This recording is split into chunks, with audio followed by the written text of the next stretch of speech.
welcome to another episode of the Jumping the Rail podcast. This is Mark Rebin coming from Champaign, Illinois, and as usual, joined by my buddies Minderz and Gary. Minderz, how are you doing?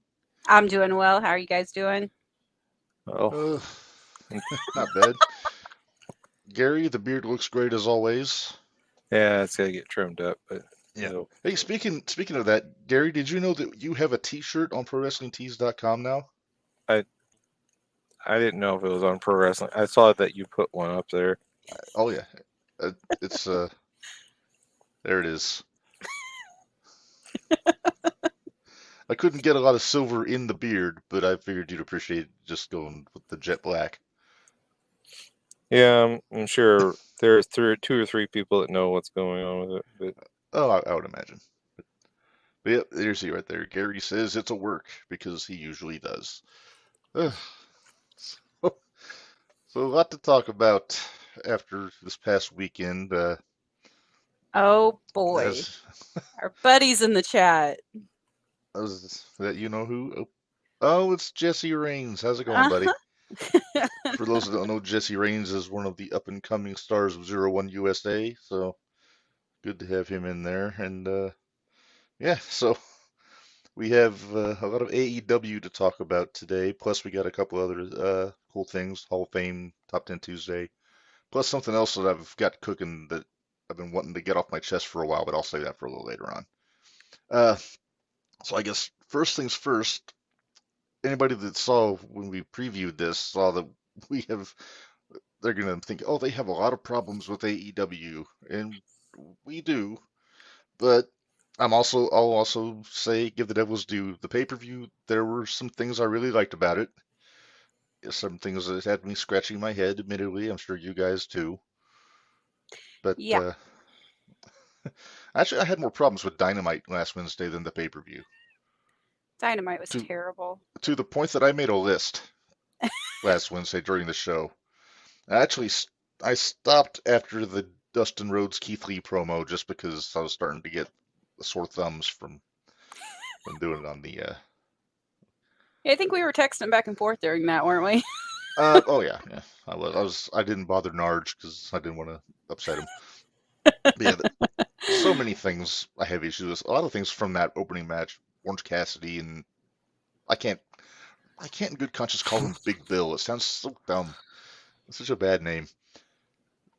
It's terrible. Yeah. But yeah, I mean, between Orange Cassidy's friggin' backpack that he brings his belt to the ring with, shoddy officiating, the fans. Kind of glad I don't have my I Love Ref shirt because it would not be appropriate tonight. You should have an I Love Some Refs shirt.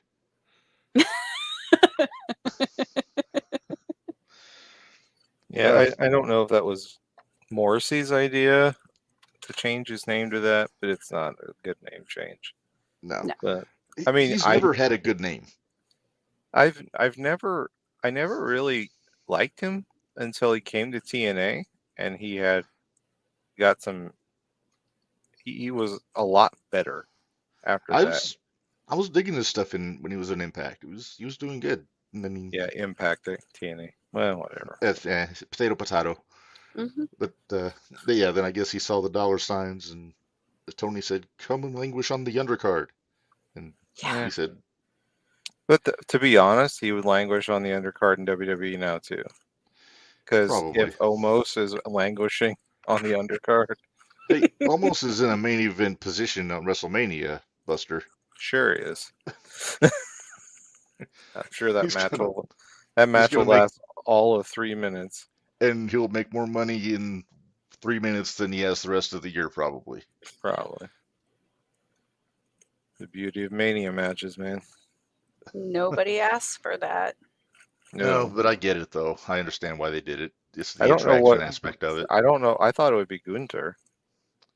But it sounds like they're going Gunther with McIntyre, if I had to guess, which I'm all for. I think that'd be awesome. But, a multi-man match. Well, it sounds like they're doing a multi-man match on SmackDown to determine the number one contender. So unless there's some horse shit, then you never know. Yeah. Speaking of horse shit, let's get back to AEW a little bit here. Yeah, they just random points during this thing. Orange Cassidy's finisher is illegal. Cash got DQ'd for putting through the table. Referee should have counted when Cassidy went through the table. Should have. There's the incoherent Moxley promo when he was sitting on the stairs. Only Moxley could bleed during a promo. Well, That's kind of Yeah, what he get- does now, though. I'm Get sure your we'll color. talk more about his bleeding here in a minute. So Oh yeah. Get your color, brother. Aside from the blood, I liked the atmosphere of the promo. He was kind of had an ECW vibe being on the steps back there, but that's also couldn't understand a word he said either. Yeah. But, I'm sure we'll get to the match. So oh yes. I'll save my comments about it until then. Yeah. I have rants, so it's fine. I did not like the ladder match for so many reasons on Wednesday. Ugh. The hemorrhoid donut looked very shiny hanging above the ring. Ugh. I like the Hobbs one. That I agreed with. I was fine with Hobbs going over. Mhm. I was not okay with the 4 referees at the bottom holding the ladder. Mhm.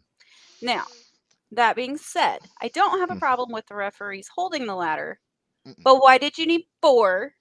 Mhm. And second of all, Hobbs, why the heck did you break the ladder before you went to try to climb it? Well, my issue is there was a nice fresh ladder like 3 feet away from him. Yeah.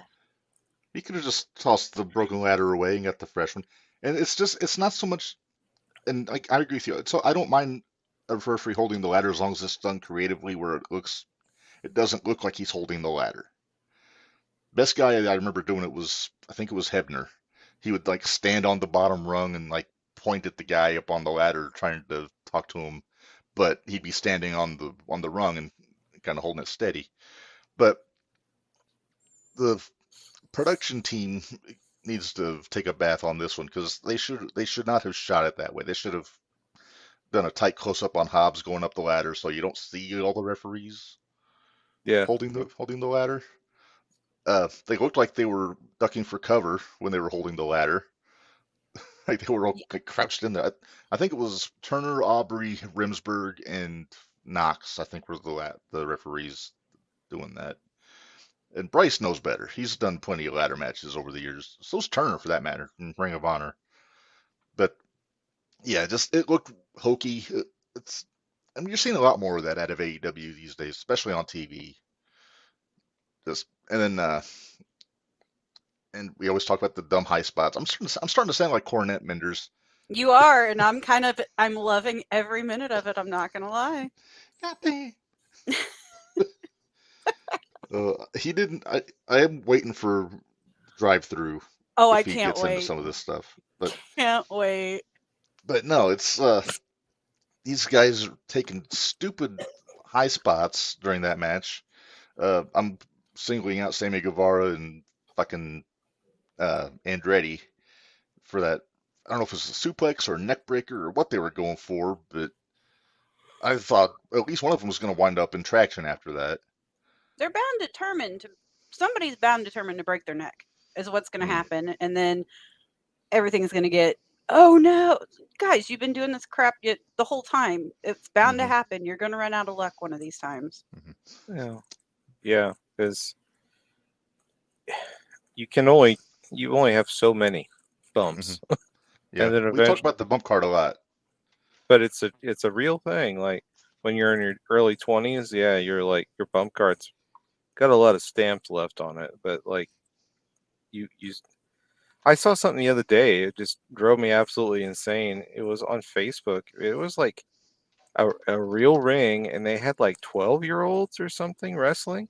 And they did like at the end of the match, they let them do what's the one where you take them off your shoulders into a neck breaker on the knee? The Ushigoroshi Goto's move. Yeah. I was like, well, if they just, if they're just clotheslining each other and stuff. No, they were doing like Ushigoroshi. I was like, okay, so you're okay with your 12-year-old breaking his neck? Yeah, let's get him do a pile driver while we're at it. Plus, those bumps add up. Like spinal stenosis happens. So it's just. Sorry. But I Let's mean, get all these guys that are it's taking crowded over here. all these dumb bumps, Mm-hmm. and I would include the bump that Brian took from MJF. I can't remember what it's called. It's like he's facing forward and then drops him into like a that was super high on the base of Yeah. his neck. That's just a hard move for anybody to take. When you say somebody's not going to tuck enough, Lord knows that AJ Styles almost paralyzed people with the Styles Clash.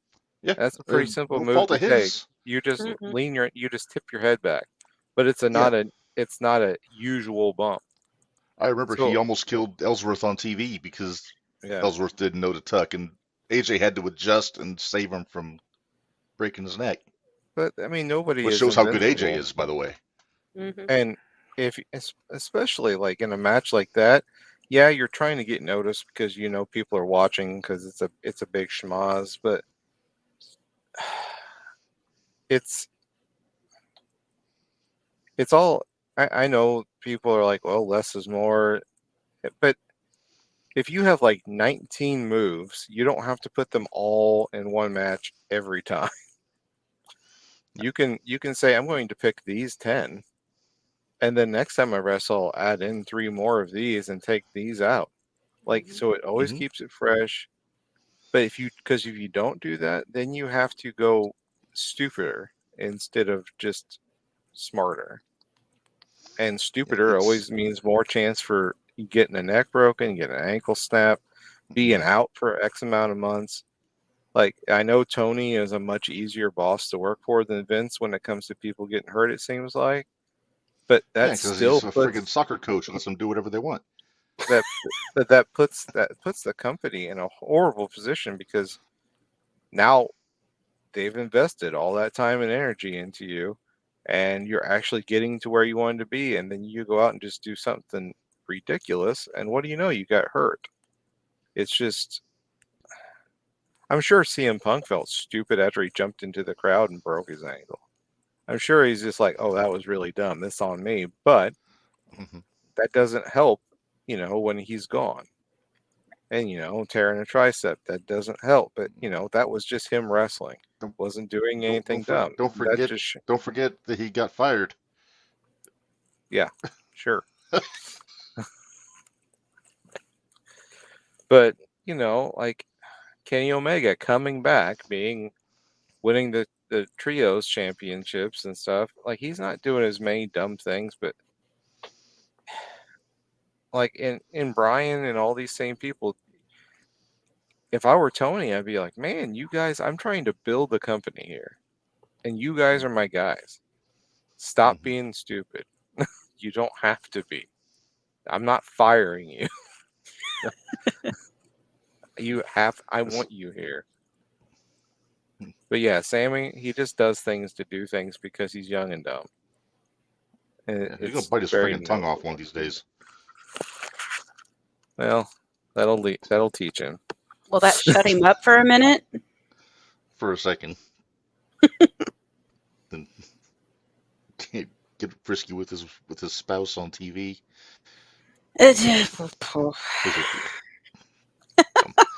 That's all I got to say. I'll tell you one guy that I liked in that ladder match. It's a guy I've seen in GCW here, and there's the Commander, the Luchador.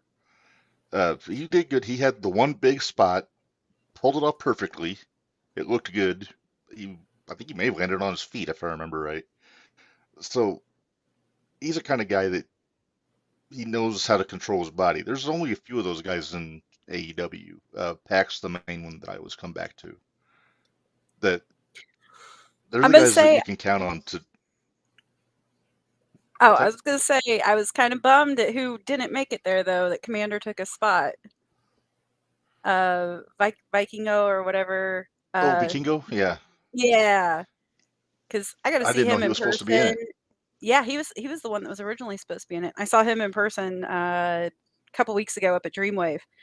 Holy goodness, Did he he's wrestle Gringo crazy. Loco in that match? Yes, it Yeah, was a I love four-way. Gringo. I'm waiting for Gringo to get his shot because he'll impress a lot of people when when the time comes. But yeah, he was pretty awesome. Yeah. It was a lot of spots. You know how I feel about spot matches, but oh yeah, it was good. I mean, it was good for what it was. Like I said, I like Hobbs winning, but it kind of bugs me that it was another hometown guy winning, like on a whole private. Like I'm every not time sure you're in why. somebody's hometown. I'm not sure I like Wardlow winning the title back just for Hobbs, because you figure if you give Hobbs that gold or brass ring or whatever it is that you would want him to actually do, and if Wardlow loses again, but so that, I mean, it's pretty much telling everybody Wardlow's not losing this, and then so what was the point of doing that with Hobbs? I don't understand that. But Yeah. Did anybody else catch the scrum after AEW? No, I didn't get a chance yet. I heard it was pretty lively though. I watched it was really good. I watched the MJF. Well, Hobbs came out and confronted Wardlow. Oh yeah. While Wardlow was on the scrum. So he left the hemorrhoid pillow there for Wardlow and said, "You got 72 hours and that belt's mine. So enjoy it while you can." Yeah, that's the thing. I want Hobbs to win, but unless they're moving Wardlow right up into a feud with MJF soon, I don't know why they would have him with the belt. Right. I don't think Wardlow's over enough to win the title, but well, they cooled him off so much it was crazy. He was off TV for like 3 months. Yeah. Yeah. Maybe it felt that way. No, I think he really was.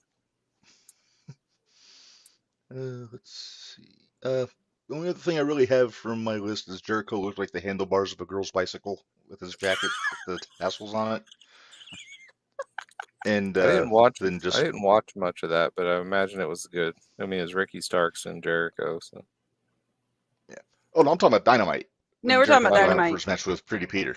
We'll get to Revolution here in a minute. We'll get to Revolution. But now there's yeah, and then Riho. I wrote Riho ... just Riho because Riho. I mean, I'm sure she's a nice girl, but I don't buy her beating anyone. She's about the same size as the blow up doll that Ibushi wrestled. She probably weighs the same too. I legitimately thought when she first debuted, I thought that she was the 9-year-old girl that Omega was in the ring with on that YouTube video, grown up.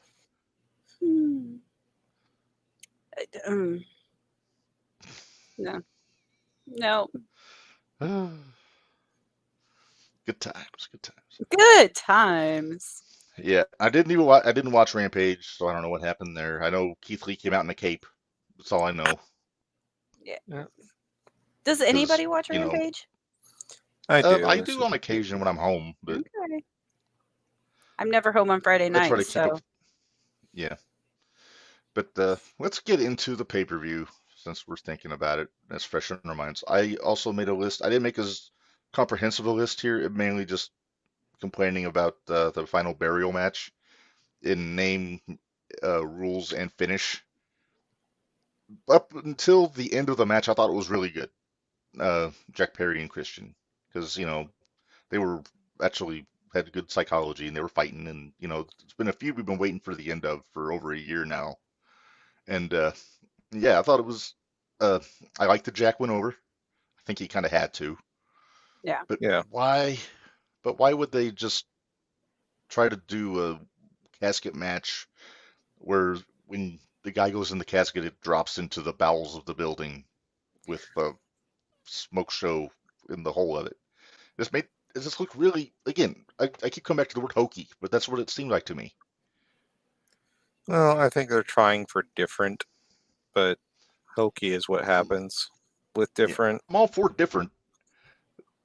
But that happens all the time at Revolution. Revolution 2021 almost ruined AEW for me with that fucking exploding barbed wire match. Oh, jeez. I listened to Kingston on Jericho's podcast, and they were talking about that, and he said that apparently they had worked with a different guy earlier in the day, and everything looked pretty good, kind of like it does in Japan when they do it. And then, like, their supervisor came in, he's like, "Oh, I got a way to make this look even better," No. and that's what happened. Like, so I mean, things happen, but the thing I didn't like was, so Christian gives him the kill switch on the dirt on the ramp, and he basically just no sells it. Mm-hmm. I did like Christian's sell after the concerto, where he was basically like he didn't pick him up, he was just crawling on his hand on, basically Perry was dragging him. Yeah, because if you're out, that's the other wrestling psychology that bugs me, when somebody just grabs him lightly by the head and is like, "Come on, get up. You know, I just pile drove you and you kicked out, but you're sure going to stand up for me." No, you got to make them stand up. And it goes right along with waiting for somebody to turn around. Because, yeah, in a fight, you're going to wait for somebody to turn around and see you before you hit them. Why don't you just Gary, kick them in the back? Tell the people what you think of Jay Lethal's finish. I hate it. Go on. I mean, if he just did, like, anytime anybody does a cutter and doesn't use it as a finish, it bugs me. When anybody uses a cutter and it's just like some ridiculously complex thing, like, look, if you're going to be a top tier guy and use a cutter, use it in multitudes of ways, like Paige did, like Randy Orton does now. It's a great move, and you can make it come out of nowhere, and it's going to make people pop. But like when you have to have somebody stand there and wait for you to do a handspring off the ropes and then hit it, they'll just move or kick you. That's the Harley Race mentality. I heard. I forget who. I think it was Shivani told a story once about Harley Race. Went to a kid and said, "What's your finish, kid?" And the guy told him it was like a elbow off the top rope, and he goes, "I'll move." That's all he said. So he wasn't going to go for his finish. Yeah. There's any finisher where it's just like, I remember when, what was his name? The guy who used to date Paige, Alberto Del Rio. When he used to use that, and like, you put him in the corner, put him in a trio woe, and then they had to act like they were getting up, and then he would stomp on them. That was the dumbest thing I've ever seen. Just, if you have that much setup for a finish, then that shouldn't be your finish. Like, it's just. But I overall, I enjoyed that casket match. At the end, what I thought was the good touches was like when Jack gave Christian like a kiss on the forehead, and there were little psychology touches where Jack was like yelling at him and is like basically mad that he had to do what he was about to do, and that was good stuff. Like, Jack Perry needs to send a Christmas present to Christian Cage this year, just because Christian has done more to make him a marketable, great wrestler than anybody else could have. His mic work has increased. His character work has surely increased. His in-ring work has gotten better. His attention to detail has gotten better. And I'm not saying Christian did all that, but when you're working with a guy that, like, Christian's one of those people that when you talk to other workers, they're like, if you want to watch somebody that knows how to do this, watch Christian. And they're like, well, what's he do? Yeah. Like, well, footwork, this, that. They'll just name off like 15 things that he does perfectly, and you don't even notice. And I think that's why I always gravitated towards him over Edge. Edge was the flashy one. Edge was always going to be your Shawn Michaels. You know, I was a Genetti guy. Well, you can't say Edge was the handsome one. No. Wait a minute. He, Edge was I my think, favorite. angular. I like Edge, but he had a very angular face. Oh, I had a huge crush on Edge. Huge. Which is I funny was like because Edge, but now I hate long hair, so it cracks me up. I don't know. yeah. But yeah, But I thought overall it was a overall that could have been much worse. It could have been a little better, but it was better than my least favorite match on the card. So. Okay. Well, here's the thing. I hope Jack Perry goes to wearing tights instead of his loincloth or whatever he was wearing for Jungle Boy. He looked more believable in the jeans. I'm sorry, he did. Yeah. Well, yeah. I think you should drop the Jungle Boy thing altogether and just be Jack Perry. And hopefully he will especially now after this. Yeah, especially hopefully now he will, especially since Luchasaurus is nowhere to be found. And I was hoping that Marco he would Stunt's gone. show up at the end, or I don't know, maybe Lucha's actually hurt or something. Might be. He's been known to mess things up before and hurt himself. So there was something about the mask, though, too, wasn't it? They were getting sued over it or something. I don't know. I'm only catching bits and pieces of it. Yeah, something about getting sued over the dinosaur mask. Oh, I'm sure somebody somewhere thought they owed money, or always someone. Mark, you should be proud of me that I said Luchasaurus and not what I usually call him. But you know, thank you, Corny. Now you can't just, you gotta say what it I is. Will. For I those. know. So what was the next match? I'm not gonna say it. You told me not to. I can't say it now. If you listen to Corny, you know what I'm talking about. We'll just leave it at that. Was the tag turmoil the next one? Nothing was Starks and Jericho was the next one. Oh, Jericho. Yeah, I knew that was early. Jericho and Stark was I number enjoyed one. that match. That was all in my top 3 favorite matches on the show. Yeah, it was pretty good. Here's my question, storyline wise. Why did we have to have 3 Ricky Starks Jericho matches? Because I'm sure Jericho just wanted to finally put him over. I'll tell you why. Okay, fine, but I don't know what Starks is going to do now. There's such a log jam everywhere. But well, maybe this is just me. I'm so tired of Jericho. I'm tired of Jericho. I think that's why Chris is doing what he's doing. Like he's just putting people over now because he knows that people want to see him lose, and because they're tired of him, and it's so easy to give people heat or give them a rub. I guess, but I'm just tired of seeing him wrestle. Period. I'm tired of it. He needs to go away for a little bit. Barry had a comment that kind of goes with that. He said Revolution was great for showing next generation of stars for the company, which is true because a lot of their young talent end up winning during that show, which I think was smart. But Starks, I've been a fan of Starks since he was in the NWA when I first saw him. I'm thinking if Hobbs wins the TNT belt, I think there's still some business between him and Starks after the whole Team Taz stuff. So maybe we can go there. I would like to see Starks with that TNT title and have him get a run with that. What about Starks going after Hook?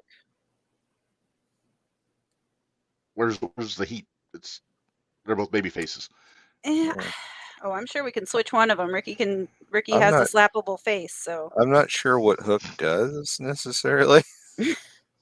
Like he just kind of comes out and people cheer for him. Like he'll throw a few suplexes. He rolls out of bed because the hair. And, Then looks like a brooding teenager. Does suplexes and then does his dad's finish. Which didn't make sense for his dad because all his dad did was suplex. And his finish was a submission hold. That he had to reach up to apply to everyone. That he couldn't lock in because his arms were too short. Yeah, we'll get into that a little bit later on too, because it kind of goes in with all our other segments. But I love Taz nonetheless. I love the suplexes. Oh yeah, I love Taz. Vibe, but I just didn't like this Let's finish. It's like I don't like Samoa Joe's finish. So yeah. My other thought is if Starks doesn't go after TNT, I want to see him put more time in with MJF after that little brief program they had earlier this year. Because I mean, he yeah, was going back and forth with him on the promos. The match was good that they had, and I want to see more out of them.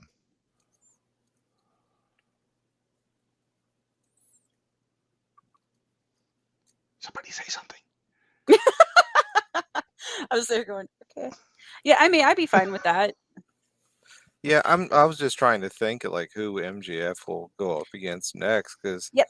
I can't imagine it would be Brian again because that 60-minute Iron Man was kind of your blow off.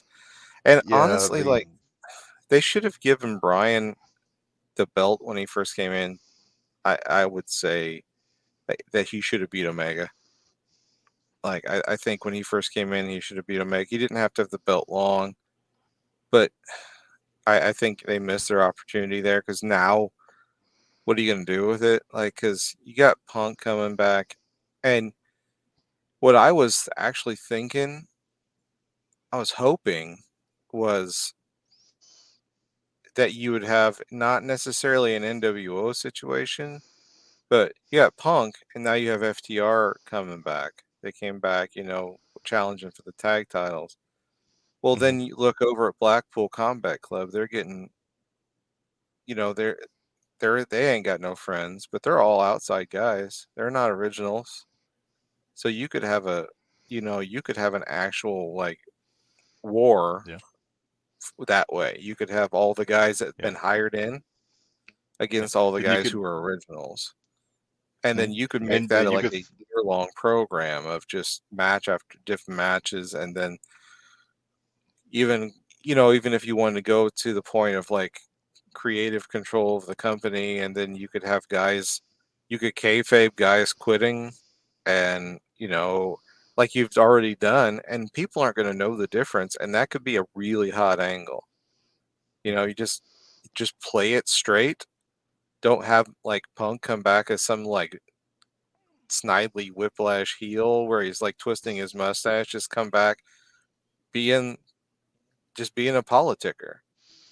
You know, just have him say, "Hey, who was the first $1 million house? That was me. Who's going to make you money?" And then kind of have Tony be like, "Yeah, you know what? You're kind of right." And just play it that way where the company starts going this a little bit different direction. And then you have this other group saying, no, AEW's always been this. And then at least it's something different. And you can milk that for an extended period of time. And then, of course, the dirty heels eventually lose, and then they can go away for a while. And then you reset. But it's something at least resembling. And if you got FTR and Punk and all those other guys together, you have a very talented group. And so none of those matches are going to be bad. You could even throw MJF into that mix where he doesn't consider himself an original, or you could put him on the original side, or he just doesn't care. Because right. who's going to beat him at this point? I don't Who's know. this next We have to wait challenger? and see on that one. They haven't said yet. Let's. I'm with you. I think Danielson should have had a couple more matches with them before they went the Iron Man route. But think about what you were saying, and I like your idea with all the outside guys. And you could throw in like Paige and Tony Storm and Ruby in there also. Now they're kind of doing the same Yeah, thing on they're the already women's side. doing that, and you might as Yeah, well because yeah, and then you've got have a this big. uber blood and guts match or something. Well, I mean, because the whole thing with Punk set it up. It was all the guys in the back that were originals were upset because these guys were coming in, and Dax is kind of parroted that on his podcast, and Kenny in other interviews now has talked about it. So if you're not moving that way, like you probably should. Mm-hmm. It's already written for you. Just you Yeah, it know, writes itself. it writes itself. But yeah, uh, I don't know. Like the Jericho match I thought it was good, but yeah, he should just go away for a while, go on tour, or whatever he's gonna do. Not worry about coming back. A long while, please. Please, a long while. I do enjoy the guys in the Appreciation Society. I think they're hilarious. Like the Angelo and Cool the Hand Magic. Ange and Daddy Magic and Daddy Magic Garcia. is hilarious. I'll go Daddy Magic, yeah. I mean, I do remember something those with guys those when they guys. were 2.0. Yeah, they're not a bad tag team. Let them do tag team stuff. What was the tag team match next? You're like, can we just move on? We're only half hour in and Gary's ready for bed. Yeah, before we get to the next one, I'm just going to make a point. If you take away the ridiculous characters for a lot of these guys, they're damn good in the ring. And I'll put Orange Cassidy at the top of the list because I remember back when he first was in the Colony. Remember the Fire Ant and the Green Ant and all them, Gary? No. In Chikara? Well, he was under a mask as an ant. Oh. But the underlying thing is he was trained by Quackenbush. So, you know he can wrestle. Yeah. It's just the gimmick is what I can't get past. But he can go if they let him go and just be a straight wrestler. He could be probably one of the better technical wrestlers they've got. But he likes to put his hands in his pockets and look like Paul Rudd and How American Summer. And also, I think you had the first ever Snidely Whiplash reference in the history of this podcast, Gary. So, mazel tov. All right. Let's think what's next here. I think it's Trios match next, right? Elite and House of Black. This was my favorite match on the show because of the outcome. I wanted House of Black to win. The way they did it was good. Everybody kind of brought their A game in this match, and yeah, I was all for it. It's good stuff. It didn't bother me at all. I was excited about it. It wasn't Death Triangle. That's the best part about it. I was so ready for Death Triangle and the Young Bucks and Omega Elite to be done with the Death Triangle. So it's like I'm fine with it, but I can't follow the logic of AEW anymore. I used to be able to, but There's now logic? for some reason, well, I thought there used to be, but not anymore. So yeah, I didn't think there was much of a build-up. I mean, there was a build-up, but there wasn't much of a build-up. You're going to drop those titles. Like she was saying, they just fought the Lucha Brothers for like 9 years straight. Like, and did all these crazy things, and they came out on top. And Death and Dark Black Mass. House of Black. The House of Black Black. Man. House of Black. Show up and do some scary stuff and don't really like do a whole lot, and then they just win. Like, okay, like I love all the guys in House of Black, so and I think Julia Hart is amazing now. Like she's gotten so much better. Yeah. Once again, you work with people because like it's funny in wrestling, you would think that like, oh, just because I'm tag team partners or I'm in this faction, it's not like I hang out. Like in wrestling, that's usually not the case. Like if you're tagging with somebody, you're usually on the road with them. If you're in a faction with somebody, you're usually in catering talking to them. So if she is picking the brains of all three of those guys, like even like I'm not the world's biggest Brody King fan, but he's got a character, you know, he knows how to move in the ring. And Buddy Matthews is a phenomenal worker. Oh yeah. He's just world class. And Malachi is character wise, you're not gonna get any better than that. Like he knows his character backwards and forwards. So between the three of them, she should be picking their brains all the time. I'd like to see her work and see what I don't think she has to work. I think with. she's as a valet, she's doing just fine. Yeah, Kind of like But yeah. like how Cornette says about Danhausen. He doesn't want to see Danhausen wrestle. He just wants to see his character. Mhm. And it's kind of Yeah. the same way with Julia. It's kind of, yeah, But Danhausen is, man, that guy. I didn't like him when I first saw him in Ring of Honor, but he mhm. has grown on me. His work is, it's not bad, but like No, his promo stuff and just his character stuff is next level. Like oh yeah, it's fantastic. yeah, yeah. He's not the number one seller on PWTs for his wrestling ability. But that said, I always go back to where they come up from, and he was trained by Truth Martini, so he worked with like Shelley and Jimmy Jacobs and all these Yeah. guys up in Michigan. So he knows what he's doing in there, and he actually did a hell of a job in that four-way tag match Yeah. set on Sunday, which we'll get into here. Well, I guess now. Let's talk about it now. I don't. I don't know why the big fella's out there with Sanjay still. He's. I can't I even mean, think what it's his real just name kind of. is. Is it? Satnam Singh. Sutnam, yeah. Yeah, Satnam. Yeah, but yeah, he was. But he made for a fun spot with the old groin punch with from Danhausen. Which I Yeah. mean, it's the most effective weapon that anybody can have in their quiver is the old punch in the groin, you know. But can I also Well, mention that Orange Cassidy's finish is illegal? any punch is illegal, and people punch each other all the time. So, but yes, it like Roman Reigns does that 19 times a match. He starts matches with it. He finishes matches with it. When he's brushing his teeth, he does it in the mirror. I'm pretty sure because like talk about moves of doom, man. Like that's why I don't care. I just don't care about him anymore.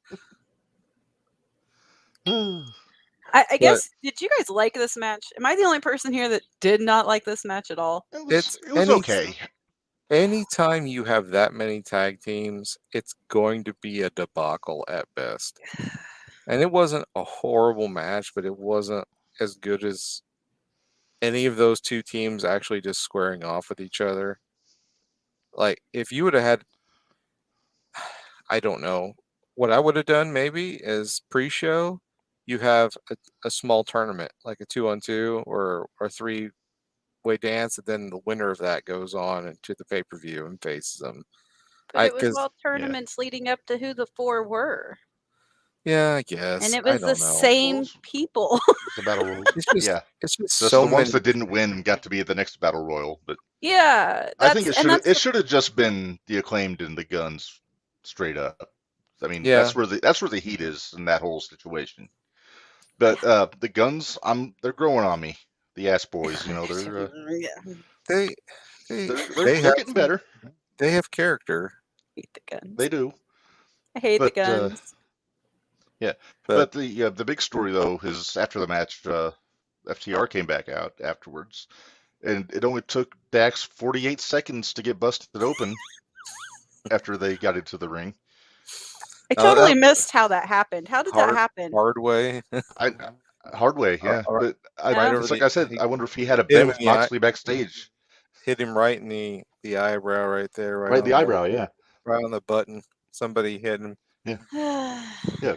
But yeah, I actually thought that he and Moxley had a bet to see who could bleed first, like when they went out Hey, there. Moxley didn't bleed as quickly as I thought he would, See, so whatever. Well, that's the funny like thing about like fans is they're all like, "Oh, we want to see FTR. We want to see FTR." And I'm like, you do realize that like Dax and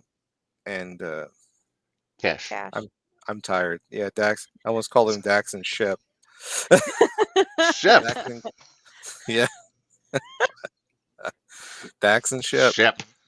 There aren't But enough Dax and Sheps in Cash, wrestling. like they were super beat up after that dog collar match. Like Yeah. I think Dax said he had a completely bruised tailbone. I've had like almost a fractured tailbone. It took months. And like if you're bumping on that all the time, it would take like a year. And so like I think Tony is just like, okay, you need time off. You're beat up. Mhm. And so it's like, oh, I don't want to be wrestling. I want to be wrestling. And then, we bring him back. Mhm. It's a good idea. Just let people have. And see, that's been my idea for years. And if you're not going to give people an off season in wrestling, you should give everybody X amount of time during the year that no matter what, you're off. And then you work a storyline into that. Because, man, Mhm. like you were saying, like, you're tired of Jericho. I am sick and tired of seeing Roman Reigns' face and all just the whole bloodline thing. Like, I'm so glad that's ending or close to ending or whatever they're doing with it.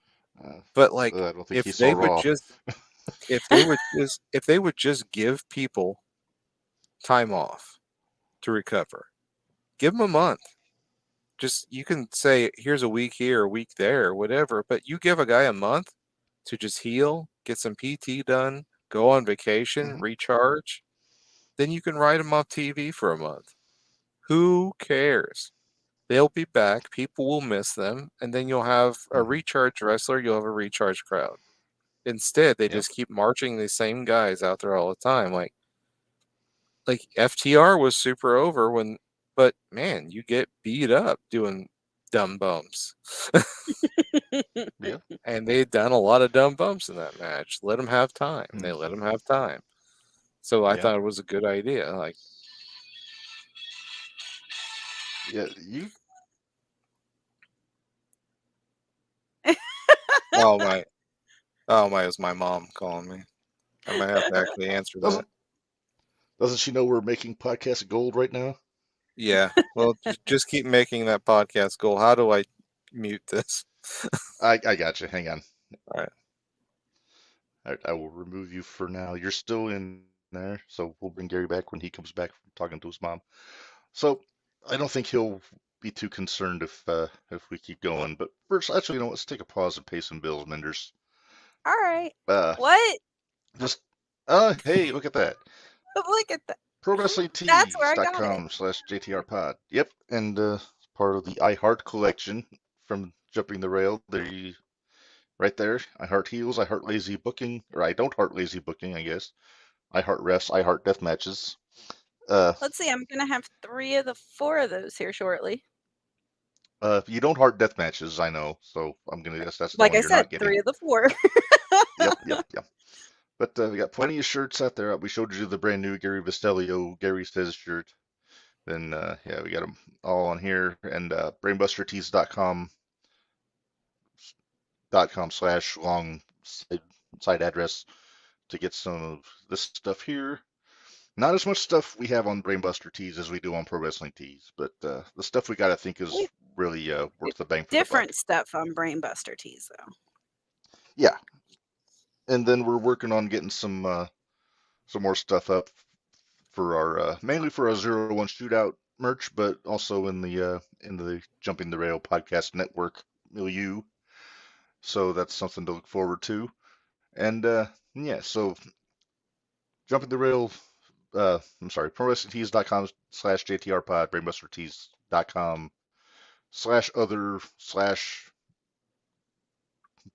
BrainbusterTees.com/other/JTR-podcast-network. I think is how it is.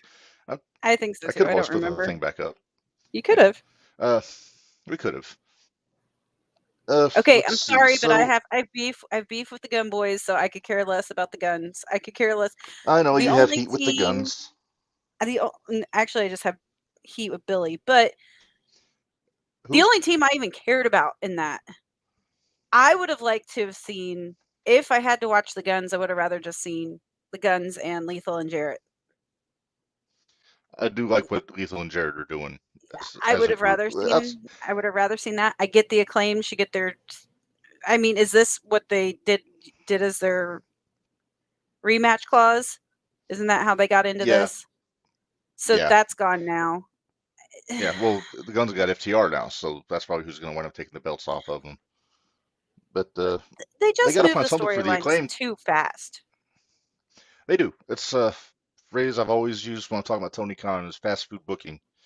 It's just Yeah. get it out there, then after it's over with, then you're left to wonder what's next. What do I do? You know. Yeah. Uh, the Well, biggest it's kind of example of that was think back to when Cody challenged Jericho for the title. That I think it was the first full year, maybe. And yeah. right off the bat, Cody says, "If I lose, I will never challenge for the title again." That's the kind of thing you build to. Right. They could have done a title match on even on the first Dynamite, like that debut. That's how that would be a good main event for the first Dynamite instead of having the Bucks and Omega against what was it, the Lucha Brothers or Oh, I'm sure it was was because Jericho and that's all we ever get. So yeah. it's But con booking. So yeah, but I mean, for a first show of why not have a world title match in the main event with Cody and Jericho? It's the two biggest names you got, that people have heard of. I mean, no offense to Omega, I mean nobody outside of the Indies or Japan knows who he was at that point. right, that was the thing. If you didn't watch New Japan, you didn't. Who is this guy that's coming in? We don't know him. Right. The Bucks, I mean, they were in Impact, they were in Ring of Honor, so that's a little bit different. Omega was very sparingly used in Ring of Honor. Like he would just pop Yeah. up every now and then. And never on TV. He was always on like just on the shows, like the pay-per-views. But yeah, so it's just and I remember we were going to I think the most recent 01 show we stopped off at the Burger King like we do, Minderz, me and Yep. the wife and you and your boys. And we Yep. were talking about AEW a little bit, and I was talking to Bari about this. He popped up in the comments earlier. And yeah, it's just, I said it only took 3 years for the bloom to go flying off the rose with AEW at this point. Yeah. And I'm not knocking the talent. I mean, there's a lot of guys on that show that I'm a big fan of, going back to when I would go to indie shows and when I would watch WWE or Ring of Honor or whatever. But it's just the way they're being used. There's guys that are languishing. I can't say languishing on Dark and all that because I mean they're getting like 40 some million views on these YouTube videos. But I mean, if I gotta, it's like as a musician, you don't want to just have stuff on YouTube. You want to be playing the big shows and having a record deal and all this stuff. If you're a wrestler in a major company like AEW, you don't want to be on YouTube. You want to be on national You'll be on the television. You main want to be on shows. pay-per-view. Yeah, you want to be on the main shows. And there's a lot of talent in that company that deserves to be on the main shows. And I'm not going to say more than anybody else, but I mean, yeah, I mean, look at who they got. And I think They Ring of just Honor is don't. going to help with that, though. I wish that Tony would use some more of his. What's the word I'm looking for? Of like the guys like Arn Anderson, Dustin Rhodes. Oh, the coaches. The coaches. Look at that. I mean, you had Tully in there for a while. These guys can help you tell a story and not do it in, 2 weeks. You don't need those fast of stories. Yeah. And that's where I guess I kind of disagree with Gary. I'm not over this whole bloodline thing yet. I'm there's enjoying still it. business to do there. Yeah, and I'm Gary's enjoying a little grumpy. Gary is like a I said, set in his ways, but we're gonna agree to disagree on that one. But I like what's happening, especially after what happened last night on Raw. So, oh man, that was such a but good then ending. I heard. I couldn't believe that was done on Raw, not SmackDown, but I'm glad they did. Yeah. Well, it had to be But on Raw. They had to have something to keep it to the end. And 3 hours is a lot of wrestling. that is a lot of wrestling. Well, a lot of talking and some wrestling. Well, I only made it 2 hours and then saw everything else later. So Yeah. But it looks like Gary is about to Gary's back. rejoin us here. All right, so I think we left off at the tag match. Let's get Gary back in. Gary, are you back with us? Unmute him. Oh, unmute, sir. Oh, hang on, I got you. Yeah, he's muted. There you go. You there? There he is. Yeah, for now. Technology. Well, Gary, we took a pause so we didn't miss anything. He just paid the bills and kind of bullshit a little bit, but we're going to talk about the Texas Death Match now. Moxley and the Hangman. And it's about time the Hangman hung somebody with his gimmick. That's the only part of the match I saw coming, and the only part of the match that I thought made any sense at all. So Oh, the hanging. there's that. And that was the only part that annoyed. Well, that wasn't the only part, but that was the part that annoyed me because he didn't even do anything. Moxley wrapped the chain around his neck himself. Come on. There were so many spots in that match that they set up. You could see him setting them up a mile away. Did And anybody else see the razors on Mox's hand when he walked out? uh-uh. Oh yeah, it was Oh, they were all straight up Ric taped Flair up in his style. fingers. Yeah, they were all Yeah, that's how Flair all used to his do it. fingernails were all taped up. I'm like, Well, razor blade. wonder what's there. Well, I'll just get it all out. Like the bricks, so stupid. Like, so here's the deal. I know you're a pro wrestler and you can take a lot. I mean, you're already telling me you can take multiple power drivers in a match. You can take steel chair shots. But if this happened in a regular match, one of those and you'd be done. That's great. Whatever. I'll suspend disbelief. But if you've ever seen anybody get hit in the head with a brick, like you remember that match in Mexico where the guy threw a cinder block at the other guy for real and almost killed him? Yep. Yeah. Mm-hmm. So you used bricks, and they didn't pile drive one guy on it or do something like head first. I thought on those bricks. Something. He set the bricks up like vertically, and then did the I think it was a pile driver on them. I don't At one remember, point. but and then of course he kicked out, and then Moxley hits him in the head, just with a brick. Mm-hmm. Nothing. Yeah, which was Yep. which Well, would theoretically kill the guy. Like, and then Hangman decides to, I don't know, almost kill himself on a bump to the outside that he barely Oh, is that? rotated enough through Uh-huh. through that through that door The or barbed wire whatever it board was with the thing. barbed wire. You Mm-hmm. using barbed wire. The only person that ever took a real barbed wire spot was Moxley when he went to the outside because it was like sticking to his pants. Because they Mm-hmm. took barbed wire and they were like running it down each other's backs. No blood. Nope. No. Apparently, because nobody else has ever actually handled barbed wire or got caught in barbed wire because they apparently have never lived near a farm. I'll say You yeah. know, that Well, doesn't happen. So or how about where he abuled when Moxley abuled Abdullah yeah, you got it. I can't talk. I weird forked him. when forked he him, got farked. and he's like scraping him really hard. It looks like he's really scraping him, and then nothing. You know There, why? Because he didn't Abdullah him. Because if you that's really true. Abdullah'd him, he would have been bleeding. Yeah, Because Abdullah didn't play. Or, yeah, right, or exactly. at very least, homicide. Yeah. And the homicide like to use the old ghetto fork also.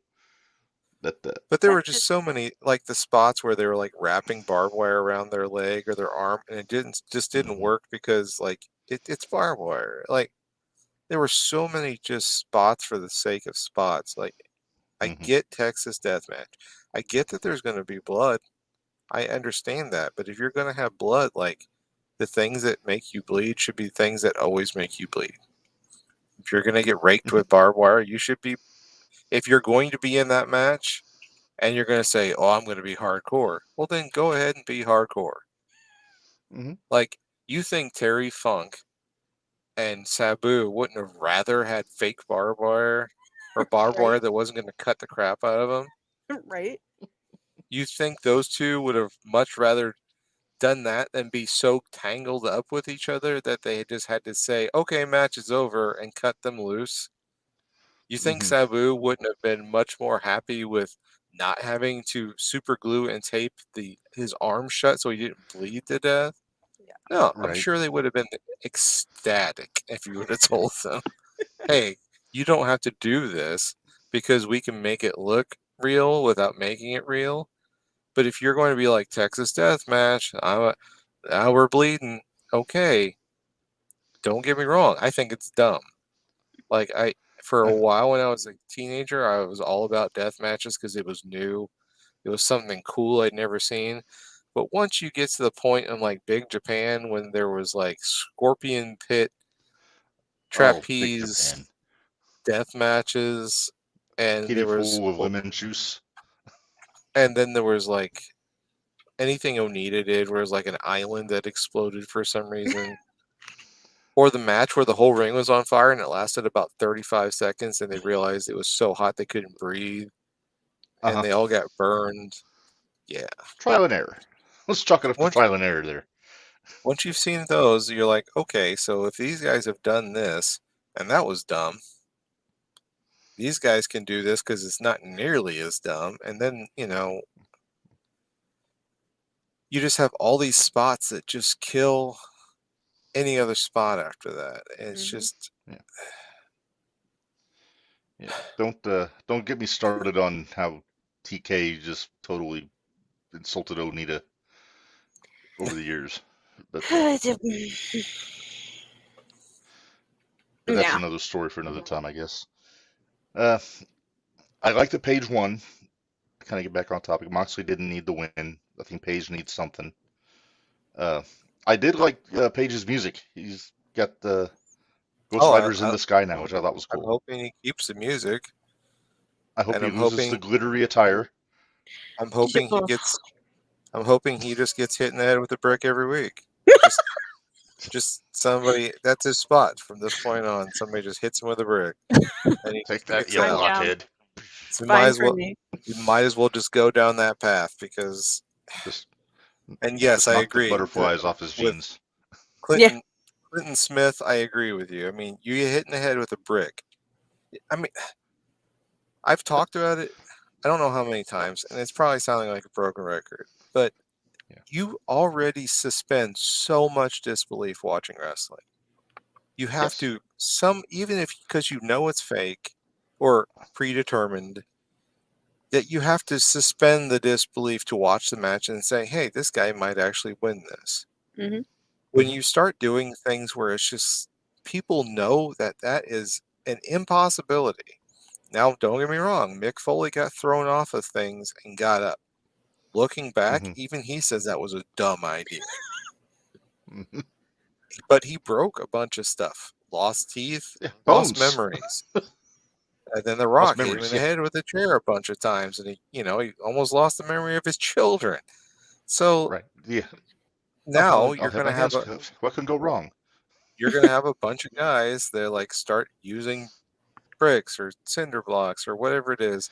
They already do that stupid chair spot where they put the backs of the chairs together, and then that's going to kill somebody one of these days. I call that the necro spot. Yeah.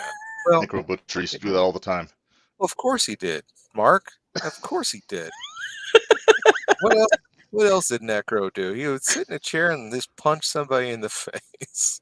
The bar fight, yes. The old bar fight spot. Because Necro, he was a heck of a worker. Well, plus he was a tough guy. He would run around in glass and thumbtacks and Legos and army men with bare feet. Yeah. But it's just stop pushing the envelope with stuff that is making you a superhero. You're already basically superheroes as professional wrestlers because you're taking things that most people are going to get knocked out by. Like if you get slammed hard enough, I've seen people get slammed on pavement, basically body slammed and be out. These guys just take it and get up. They're already pushing the envelope, and then you have matches like this where these aren't 300-pound, 6'7" guys that can take more abuse because they're just a giant human being. Yeah. These are just they're not regular sized dudes, they're big dudes. But the stuff that they were doing, you don't have to just do all of that. That's why I never liked death match stuff. It's just, we're going to put them through even more glass light tubes and we're going to do this. Like, why? Why are we doing this? Where's the story? And they'll try to tell you there's a story, but it's just you're suspending disbelief. You're stretching it so thin that you're forcing your own hand into taking it to that next level, and that next level will eventually kill somebody. Mm-hmm. Or somebody is going to pick this up on the indies and decide this is a great idea. And kill somebody. About a year and a half ago, we had Alex Colon on the podcast. It was I me and remember Arjun that. Marco. Alex is he's a deathmatch guy in GCW, and he was very adamant that he didn't look at death matches in the conventional way. He didn't want to seem like he was just using light tubes for the sake of using light tubes. Like he wanted to try to make a story out. He wanted to try to he tried to put psychology into death matches. And if you look at him as opposed to say, and I don't want to name other names because fuck, they'll hurt me. But he was actually pretty good at it. If you watch his stuff in GCW, it wasn't just like the bell rings. I'm gonna grab a pane of glass and a weed whacker and just come charging at you. Like he would Yeah. start with like wrestling, and then the weapons would come in. And Cologne's also a damn good wrestler too. Away from the death, he won Best of the Best one year. So it just goes to show, it's like the old saying goes, you can't be a good deathmatch worker till you're a good worker, which Yeah. 9 times out of 10 I agree with on the I mean, bigger stages anyway. Yeah. I agree with blood in a death match because you need to have it, but when you bleed all the time, that takes away from that because you've already bled just for working a match. Like it, yeah. Well, speaking of that, how many times did people get flipped off during this pay-per-view? I got annoyed with it. It was like a bunch of fourth graders who just learned what that means. Yeah, Like, exactly. I'm It gonna was do it. really annoying. It does kind of You remind me guys of aren't. early ECW too, though, where they would just cuss for the sake of cussing. Yeah, And like they asked Taz, and he just went on an expletive-filled rant. They had to bleep everything out. That was pretty funny, but then eventually it became like, okay, like I get it. People swear, you can swear. Good job. Now, Woohoo! So well, proud of you. but you've overused it now. So well, Shane Douglas couldn't cut a promo without even fucking every other word. well, And I love Shane Douglas, but yeah, his promos were sounded like Morse code if you watched it on TV. yeah. But I digress. Uh, let's get into. I think all we have left is the main event, right? Nope, Uh, nope, nope, no, wait, we got nope. the Women's women's match. match, don't we? There you go. Not a lot to talk about there except for the aftermath. I mean, the match itself was okay. Uh, It was for but what it was. It was fine. But when you have a Fabergé egg in there with Soraya, hmm, you can't do a whole lot. you could tell she's still. I mean, she did fine, but you could tell she's not taking a whole lot of risks out there. No. And Yeah, I'm fine with her not taking risks until she figures out what she can do. I don't yeah, want to see her I'm with taking you. like pile drivers or anything. There was a bump where Yeah, she at the end of the match where she landed pretty rough Yeah. and she seemed to get up, so that was good. I would rather yeah, have her around, especially if I'm Tony Khan. I need her around for a little bit because she gets hurt again, then it's absolutely worthless. Yeah. And then you're going to be, oh well, you gave her a chance to wrestle again, and crippled her or whatever. Good job, Tony. So that's not what you want. But the end of the if match it'll be was that guy. the end of the match was I sort of saw it coming, so it was a decent swerve. I think Yeah, Ruby's a much better heel anyway. I'm yes, not I so agree. sure about Tony Storm being a better I'm heel, not a but big she's fan. not a horrible heel. Paige, Was I've always thought was a good heel, so maybe they can do something, but they need to do something with it. There needs to be an Yeah, actual story behind it, not just we're the mean girls or whatever. No, there needs to be an I, actual something with it. yeah. I think Tony could be a perfectly good third banana in this group. I mean, Soraya's she's the flair of this group just for name recognition and all that. But I Ruby is kind of the workhorse I think out of these three. I think what would be great would be if you're going to go ahead and do like originals or whatever, you have Jade doing nothing. Hmm. I would have Ruby get into a program with her and then screw her out of her title. I'd have Ruby end her streak and then have Jade finally move up but then be on Britt and Jamie's Hater side, and then you can figure that all out after the dust settles. But you got to get something done with her. I mean, I'm not. She's still pretty green, but she is a draw at this point. Yeah, and she's getting better every week. Every time she's in there, she's getting better. Actually, I did find out through my Facebook and internet research, which take from that what you will. Apparently, she was supposed to lose the title to Statlander before she got hurt. That's who I think should come back and join Britt and Hater. Yeah, when she's healthy, I think that it'd be a big pop. I think because she's damn good. I do too.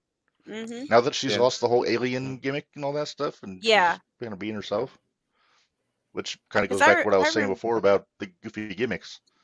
I remember watching her back in the Indies, and actually when she beat Orange Cassidy for the one of the independent belts, and it was up in Chicago, and it was really good. It was actually, that was when I actually started to like Orange Cassidy for a hot minute.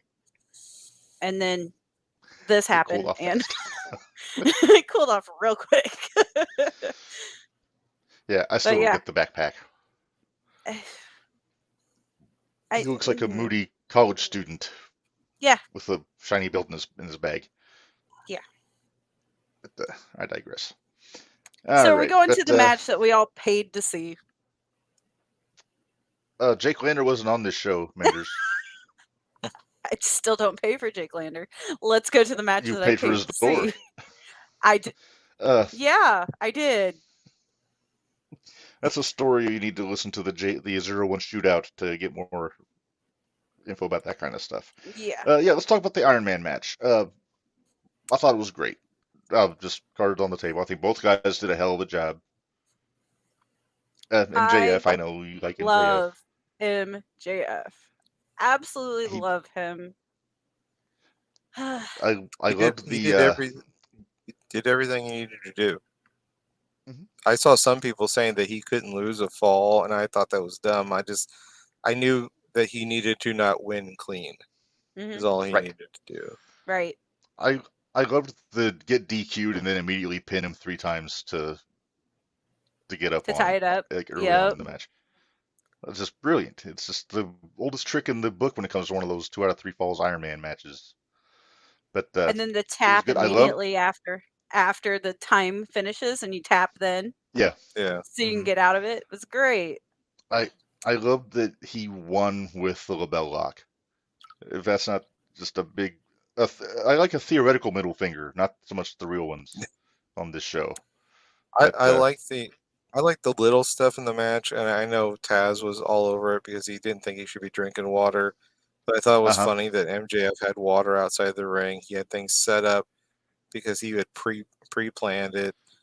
He was wasting time as much as he could. He was doing everything a heel should do. It showed that he could move. He showed he was tough. He was selling the absolute crap out of that knee. Mm-hmm. Still was selling it at the end of the match, even though he didn't tap to the leg lock. It was still like he never stops the sell. Brian at the end of the match was still selling that left arm, just not working anymore. He wasn't hardly using it at all. So I mean, that was all really like that's what you in a Iron Man match, like that's if people would look at an Iron Man match and shrink it down into a regular match, then they would see what you need to do in a regular match, because you section that Iron Man match out into like 4 or 5 different matches, and then you say, oh, well, they didn't have to use all their spots. They didn't use all their spots. They used the spots that they had to use in the moment. And they did things that they wouldn't have done, or they wasted a little bit of time. But man, like, waste some time. Yeah. Do that if it makes sense in the match. A prime example is Sammy versus Roman. They were just staring at each other and circling, and it was just like building tension. It was like 6 minutes. And I wasn't mad at it. I wasn't either. No, Because that just builds Just- tension. It's dynamic tension. You're just waiting for it to snap, and when it does, it's a bigger release. And that Iron Man match works that way. Like there wasn't a fall for like what, almost a half hour, 20 minutes, I think. I think it was 20 about minutes. 20 And minutes, I'd say. and then MJF got the 2 back, and then Brian.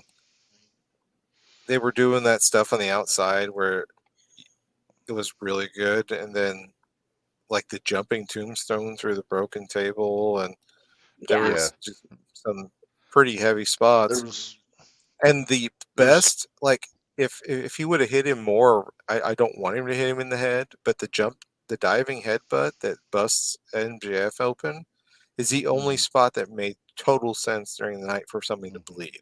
Yeah. Because I've seen people knock their heads together and just get busted wide open.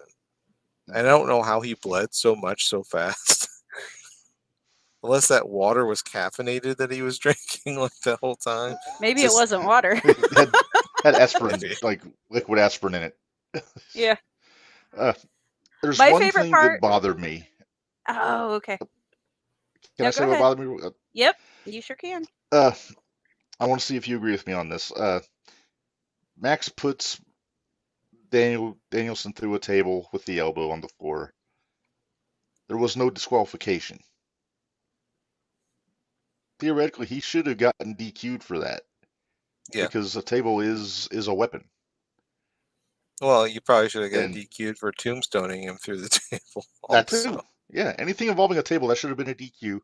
I liked Bryce Remsburg did a phenomenal job as a referee. I'm a big Bryce fan. Every now and then he gets kind of what? Dude's hand had to be like in bad shape after that match. Oh, I know. Because just for that That's- one where they were doing all the pins in the row, Oh yeah. it was just 1, 2, 1, 2, 1, Yeah. just slapping that mat all the time. I think my favorite spot in the match was after the tombstone through the table. Bryce is checking on Danielson, and Max grabs Bryce and throws him back in the ring and makes him count. It's like, don't check on him, just I want to count out, which is Yeah. logical. Yeah. I don't think that was Tony's doing. I think that was Max and Danielson putting that together. I was gonna say, I think it was Max and Danielson. I don't think that had anything to do with Tony. Well, I No, don't think probably Tony not. puts together matches. He just puts He together just cards. puts finishes. Yeah. Yeah. Oh, Okay, so my I got favorite. something. Oh, no, go ahead. yes. No, go So ahead. my favorite part of that whole thing. Well, I'm not gonna say my favorite part, but one of the parts that made me pop was when after MJF threw the drink on the kid, and he goes back in the ring, and then he goes back in the ring, and immediately goes right back out. I'm like, killing time. I love it. When he rolls back Mhm. out, he says, "Oh wait, Dave, does this mean I'm gonna lose a Oh. star?" And then says, Yeah. "Well, I guess I'm not gonna win the Bryan Danielson award this year." And I died. I about died. I was so Yeah. excited. I thought that was great. I'm like, I love MJF. That's all there is to it. I'm not gonna lie. When he first jumped through the water on the kid, I'm assuming it was water. I don't think it was vodka or anything like that. Well, I don't think it's vodka, but I think It might have been tequila or something. it might have been. I don't Well, it was whatever his mom was, whatever that lady was drinking. Right. So- Whatever But- mommy had in her cup. Yeah. But I honestly, for a split second, I thought it was a kid in a wheelchair that he threw water on, He's and I was like, "Oh, Yeah. It would have been even better. yeah. Well, now they're saying, okay, so I'm gonna go. I know you guys didn't see it, but the scrum. Well, you said you saw the MJF scrum, and he was talking about later during that as Tony saying, "Yeah, I had a stern talking to with him in the back, and the entire time he's just eating his kosher dill pickle and rolling his eyes about, yeah, we had a discussion about it." Like, oh, I love this. I love all of this.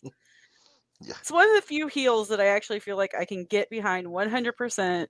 I want him to roast me, and I'm going to be fine with it. Yeah. Dallas is my buddy, but I know. so yeah, overall, not a bad pay-per-view. Not obviously not a great one. I mean, they've had better. Uh, but yeah, I enjoyed the show overall. I mean, it's easy to nitpick little things, and I do that all the time anyway. But yeah, I mean, and also it wasn't as late as I thought it would be. Yeah. Like I was worried I with thought it being was in going to go San longer. Francisco that it was going to go to like 12:30. But it wrapped up right at 11 o'clock, which is right at my bedtime, so I was good. And yeah, so I would give it a shaky thumbs up for Revolution. Kind of thumbs in, middle, thumbs up, kind of going back and forth. Mine would be here. Hmm.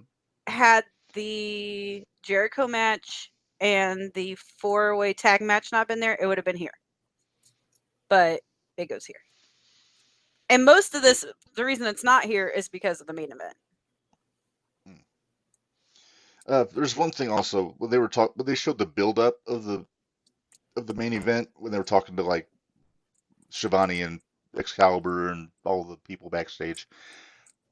And I'm a big fan. I wish they hadn't shown Malenko.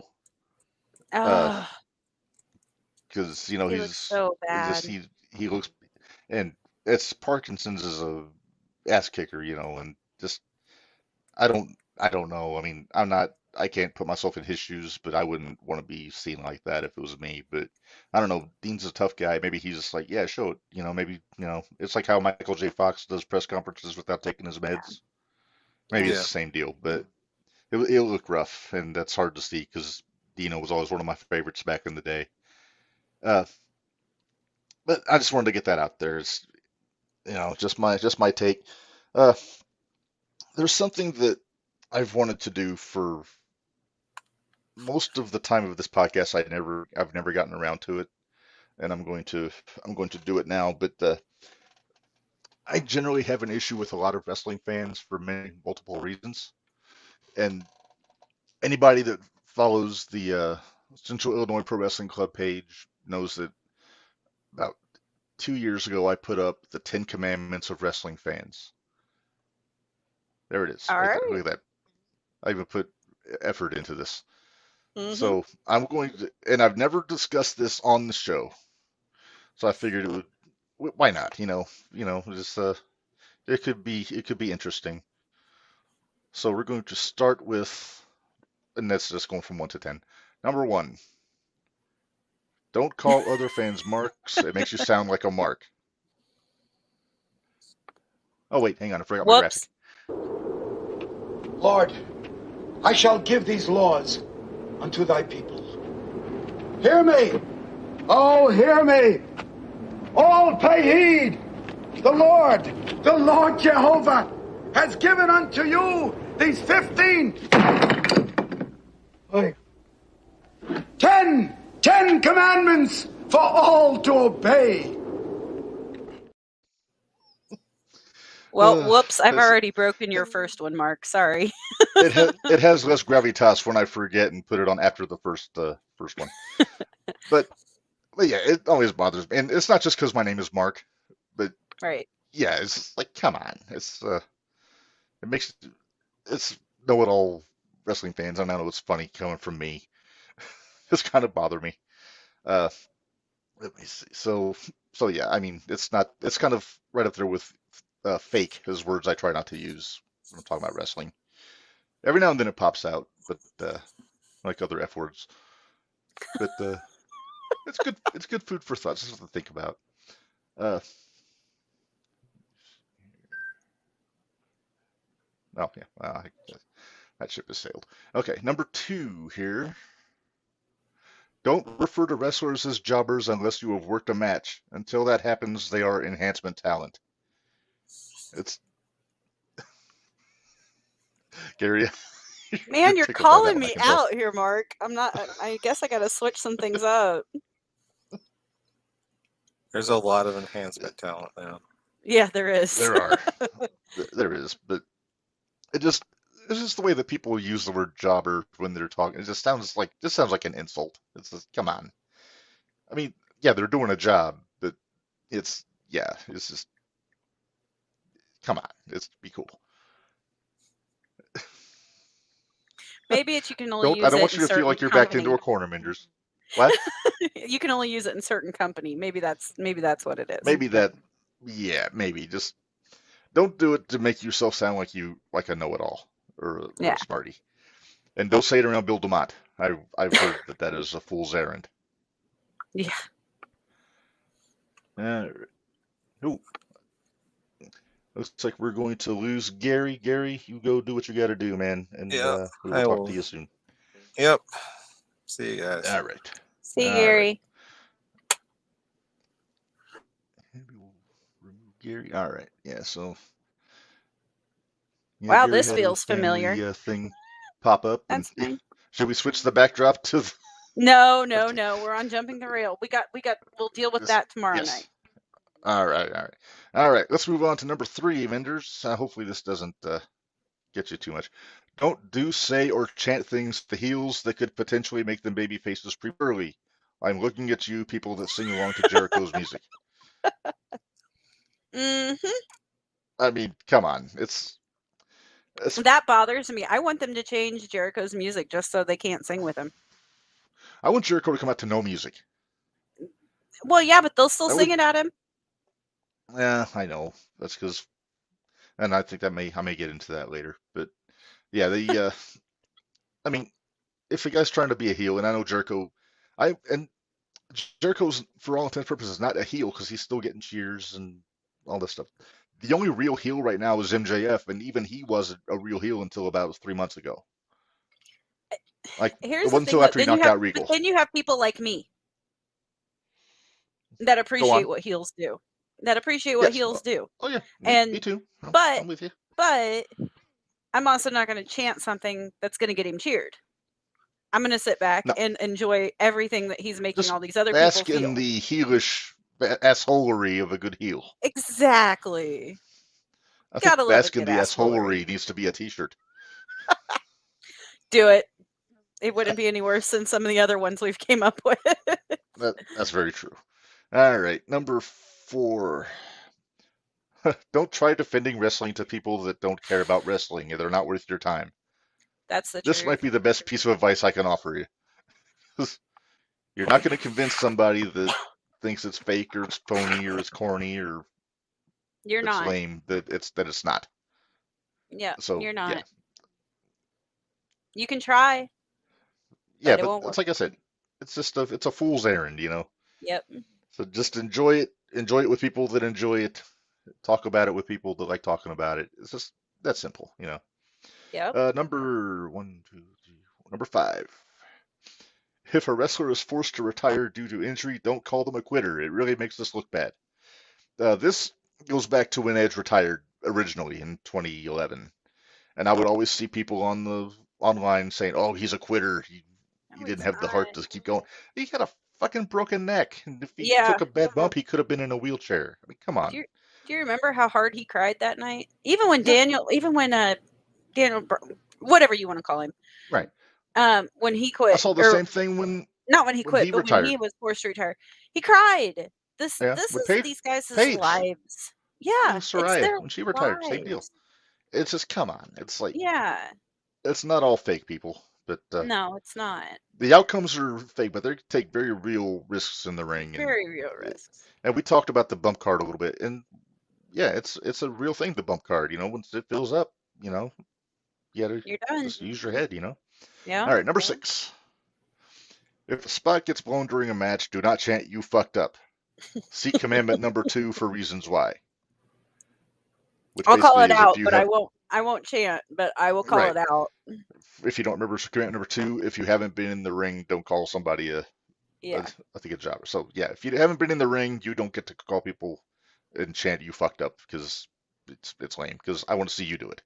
Yeah. Right? Exactly. That's basically what it comes down to. It's like if you think you can do better, go try. There's schools, they'll train you.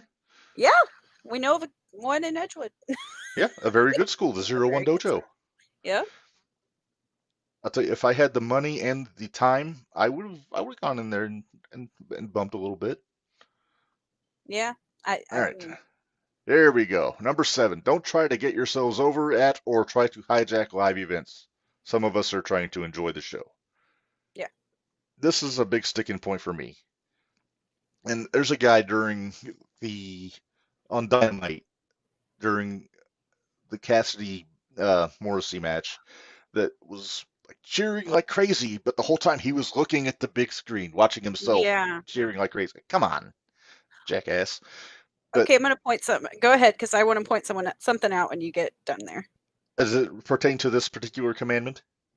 No, so we'll get past the commandment. But there was something that happened on the show, or I saw on the show. I can't remember if it was during the actual show or during the pre-show.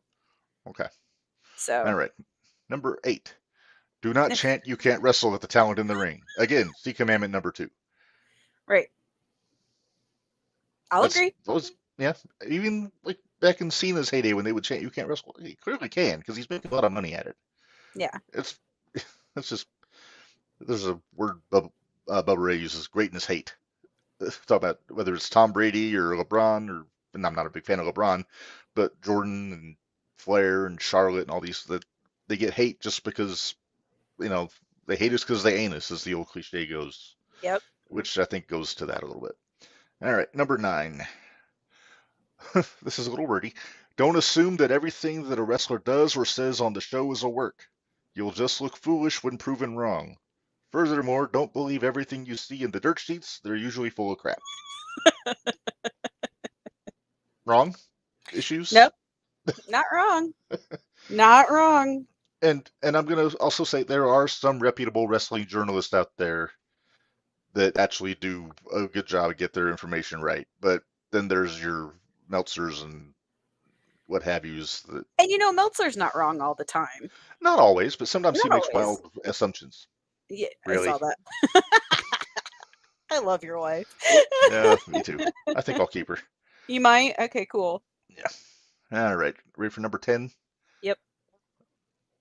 Don't overthink everything you see. Just sit back and enjoy. I'm so guilty. So guilty. That's the thing. That might be the hardest one to not break because everybody overthinks everything. I overthink it, and I might throw my thoughts out there on occasion, but for most of the time, I just sit back and enjoy the show. Yeah. So that concludes the 10 commandments of being a wrestling fan.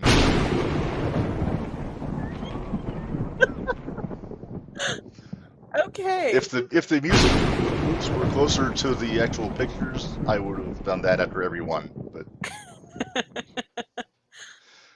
no, what I was going to ask you, did you happen to see the green sign? And I don't remember if it was during the Orange Cassidy match. There was a sign, though, that had a target on it, and it said, "Throw him here." That was I saw the target. I didn't read what it said, but yeah, I know which one you're talking about. It said, "Throw him here." I about died. That was so funny. That's one of my top signs that I've seen at AEW. I'm so glad people are going back to doing signs. Yeah. You know what? We're going to throw to another segment, and that's actually a great segue for what we're going to do next, Minderz. Okay.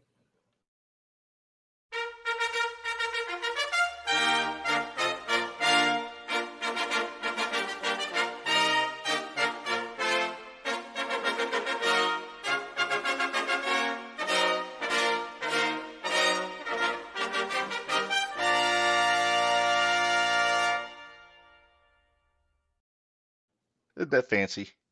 Very fancy. So it is time for the Jumping the Rail Hall of Fame this week, and we're talking about the sign that had the target. Throw him here. I think it makes perfect sense that this guy is our inductee this week.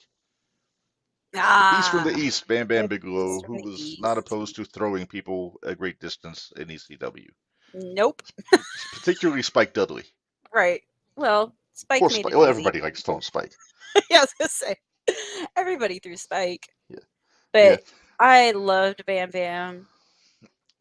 He was Bam one Bam. of my... Yeah, look at this guy. Yeah. Looks like a nacho I feel like platter. he was really. I feel like he was a little underrated, honestly. I think he was very underrated. I mean, I'll just put it this way. Look at when he was early on. Look at that. They put him teaming up with Hogan right off the bat when he went to WWF. Yeah. Frankly, but he never. Rather, I know you would have rather been somebody else, but I'm saying I wouldn't tangle with Bam Bam before I'd tangle with Hogan. Right. Bam Bam was the first guy I ever saw that had tattoos all over his head. Me too. Like, period. Not just wrestlers. I mean, people in general. Yeah. I mean, I know One Man Gang had them on like the sides, but Bigelow had like the whole skull It's a covered whole with flames, thing. Yeah. which must have hurt like a bastard. I can't imagine. I can't imagine. I don't have any tattoos, so I can't Me speak either. to that, So much less yeah. having them on like the head. Just from shaving my head, it feels very tender. So I Yeah. can't imagine the tattoo needle up there. Uh, there we I go. rem- There you see Bam Bam with Andre in the Survivor Series. Bam I Bam was love. the last guy on their team in that match. Remember that, Yeah, Minderz? I do. Even Hogan got eliminated before Bam Bam did. So they had high hopes for him. It seems like early on. I I'm remember not when he was sure. with Luna. Oh, Luna. Yes. I love Yes, yes, Luna. yes. Luna's so good. She'll be in there someday. I don't know if you remember this. In Japan, teaming up with Oh, Vader. jeez. If that's not a scary ass tag team, I don't know what is. Look how young they look. Oh, I Holy know. goodness. And They Vader look like never looked young per babies. se. No. Yeah, this was, I want to say, mid 90s, early 90s. In But New they just look Japan, like they were, little babies. well, Well, just a picture. big If this was a babies. life size picture, you'd think otherwise. Well, yeah. Yeah. But Yeah. Then the biggest thing that ever happened to Bigelow, right there, yeah. LT. LT. You know, a lot of people shit all over this match. WrestleMania 11 is my least favorite WrestleMania, Minderz, Uh-huh. but this was probably my favorite match on that show because I don't even remember what the card was, if that tells you anything. the only thing that's notable was Brett and Backlund in an I Quit match. Okay. Shawn and Diesel for the title. Yeah. Uh, Okay. Luger and Davey Boy against the Blue Brothers. Yeah, was the you're not opening getting match. any better here. Yeah. I mean, Jarrett and Razor was okay, but there was a lot of Gaga in that match. But this one, and there's a lot of Gaga in this one too, obviously. But right, LT but put this the one work needed. in. I'll say it needed Gaga for what it was. LT, It needed Gaga. LT busted his ass in this match, and there you see the actual match here. Yep. I think Mongo's first appearances in wrestling was in the build-up because Steve McMichael was on LT's team. Yep. I think Vince actually wanted to sign Mongo, but he wasn't ready yet. He might have already been talking to Bischoff by that point. But yeah, it's yeah, everybody was all up in arms about this one. That was the main event instead of the title match. But LT was in '95 was probably the biggest sports celebrity in the world, in the country. Yeah, at that I was gonna point. say he was. It's almost as good as when Tyson came in. Yeah. Yeah, because LT I think had just retired like the year before. That sounds before they right. did this. Yeah. Now the period, my favorite time for Bam Bam was in ECW. There you get the triple threat there. I have the T-shirt in my trunk, like the OG 1998 triple threat T-shirt, which is friggin' awesome. But Nice. one of my favorite stables of all time, definitely my favorite act in ECW. Like I said, I love franchise. Candido's. You talk about underrated guys. Candido is definitely one of the most underrated guys in Yeah. the history of the business. We'll see, and then I got to meet Shane Douglas too when I went up to when I went to see Dreamwave. He is so cool. Didn't you offend him by telling Raven that he No, was Barry the face did. of ECW? Barry did. Oh, Barry did. Okay. Barry did. It wasn't me. Okay. It Well, actually wasn't me stirring the pot. It wasn't me stirring the pot. Nice. Yeah, well, Shane and Francine are both going to be at the Square Circle Expo, Benders. Yep. So that'll be cool. I haven't met Francine yet. Shane's a great guy, though. I talked to him for quite a while last year. We just had like an actual conversation. It was cool. Well, he was right next to Raven's table. Mm-hmm. So yeah, he was next to Sabu when I was there last year. Yeah, but he was right next to Raven's table. So we were talking to him while we were waiting to see Raven. So it was a good time. Yeah. I got a picture. I don't have it in the queue, but when I took a picture with Shane, he had the replicas of the U.S. title, the ECW title, and the NWA title on his table. And when he took a picture, he let you pick one to hold on to. Oh, so I got a picture. So I got a picture holding the ECW belt with Douglas. Actually, with Douglas and Sabu, he photobombed me. But I only wish it was this belt though. It was the one that Taz had in '99 that I took the picture with. But this one was my favorite one here, the 97, 98 heavyweight title, which is one Yeah. that Bam Bam won from Douglas in '97, and led up to my favorite ECW match ever, which was their rematch at November to Remember in '97, Yeah. right before Bam Bam rejoined the Triple Threat, and then had the run with Taz, going through rings and ramps and all kinds of things, which was a really fun storyline. I'm sure. Yeah. But you know how I feel about death matches, but you know. Well, those weren't really death match. It was an FTW death match. It wasn't the same. It was just false count anywhere. But I digress. I don't think they planned on going through the ring, by the way. It was It just happened. I think it might have just happened. I don't know. But knowing Heyman, it might not have. That's true. Yeah. Bam Bam finished his primary big run in WCW. There he is when he was part of the Jersey Triad with DDP and Canyon as tag champs, using the old Freebird rule. Yep. And another guy, we talked about Candido. Canyon's another guy that really doesn't get his due. Not at all. Nah, Canyon was so good. Yeah, they called him the innovator of offense for a reason, Minderz. They did. He was. I like Canyon. Yeah. But yeah, I think in my head, and I think a lot of people, Bam Bam will probably go down as he's one of my top 3 big men of all time. But probably he's probably one of mine, in all honesty, because yeah. I mean, Andre aside, Andre's kind of the automatic number 1, but I put him up there with like Yokozuna and Bossman, who are my top 3. You just named off my top 3. That's hilarious. Yeah. Nice. When you said the big guys, I was like, all right, well, you've got Bam Bam, Andre, and Yokozuna were the 3 that I went to. So there's a reason we do podcasts together, Minderz. There has to be. Yeah. So yeah, congratulations to the Beast from the East, in the Great Beyond. He is our latest inductee into the Hall of Fame. We'll have another one in 2 weeks. Going into WrestleMania, I think it'll be an interesting one there. So now that we have that out of the way, it's time, because it's Tuesday, Minderz. It is Tuesday. Do you hear something? I hear.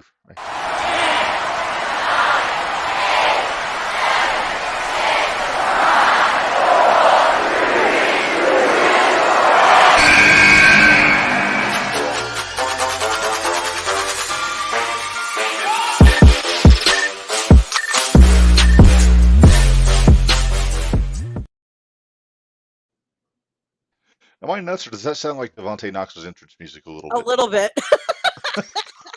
I was dancing over here a little bit.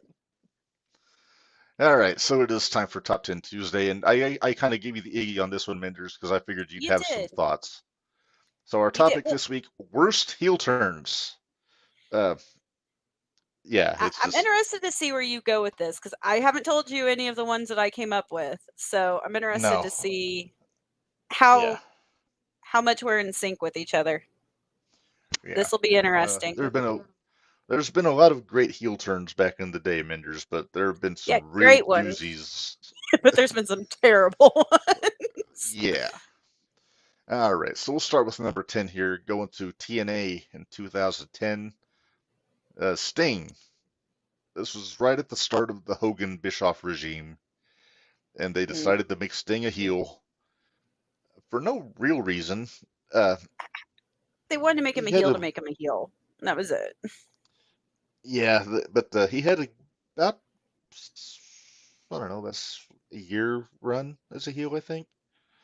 Mainly going with Van Dam for the heavyweight title, and Jarrett, as you see in the picture. Yeah. Looks like I'm gonna take a wild guess he waffled him with the bat in this picture. Probably. More than likely. And now he's telling him a riddle. But yeah, so it went up until, you remember when Immortal happened, Hogan's group in TNA, when it was like Hogan and Bischoff and Jarrett and Jeff Hardy and all those guys like were taking over the company. Yeah. Yeah, so that's about the time that it stopped, because it was revealed that Sting and Nash were right about Hogan all along, because they had been kind of feuding. So then they went up being the baby faces there. So I mean, good long-term storytelling, I guess, on the whole, but just it seemed like such a random turn to begin with. Yeah. That's No, where, you got to have yeah, a this reason isn't to turn somebody necessarily, heel. yeah, for a lot of these that I picked, it's not necessarily about their heel run. It's just about the actual turn that they did to get there. Right. But there's some where it's just an awful heel run. But I digress. Number 9 here, Powers of Pain, WWF in 1988, in Survivor Series. This was a double turn because Demolition turned babyface here, Yep. and they Gosh. wound up taking Fuji on as their manager. Here's why I it's on my remember that. list. And in hindsight, it was awesome, but if you watch the video of it, the fans didn't realize what happened. They thought that Fuji turned babyface. Yeah. If you look at him, because when Demolition came back after the match was over, they were booing Demolition the whole time. It wasn't until they did like the box set about 15 years ago that they piped in the cheers over Of course Demolition they coming did. out. Yeah, Cena knows all about that. Uh, but yeah, yeah. I mean, I like the Powers of Pain are better as a heel team anyway. I mean, that's a Mhm. given. I mean, just from their run with the Road Warriors and the NWA. But just the way just they did it, they should have made it less vague who was doing what. Right. I mean, if you watch it, I mean, Fuji opens the ropes and causes Demolition in the match, so it makes sense that he would be the heel. But fans were so wrapped up in it that they just assumed when Barbarian Warlord went and picked Fuji up and brought him back over to the babyface side, they assumed that meant Fuji was turning babyface. Yeah. Nobody So they bought should have that been they a were little clear turning. about that. Yeah. Right. But yeah. So number 8, and I had to pick one for this guy because there's so many. Got the Giant in WCW. I have on my list the Big Show. Uh, 18 million turns. yeah. Just because I had to pick one, I picked the second time he joined the NWO in '98 Yeah. during the Wolfpack era, because literally there was no build. Like the week before, he was teaming up with Luger and being being the smiley baby face, beating up the NWO. Then the next week, Nitro opens with Nash calling out the NWO, and here comes the Giant with his NWO T-shirt on. It's like, what the hell? What happened here? Like there was no rhyme or reason to it. Sounds kind of familiar, if you think about what goes on these days. Yeah. But yeah, that was, I think, the Giants. Let's see, started as a heel.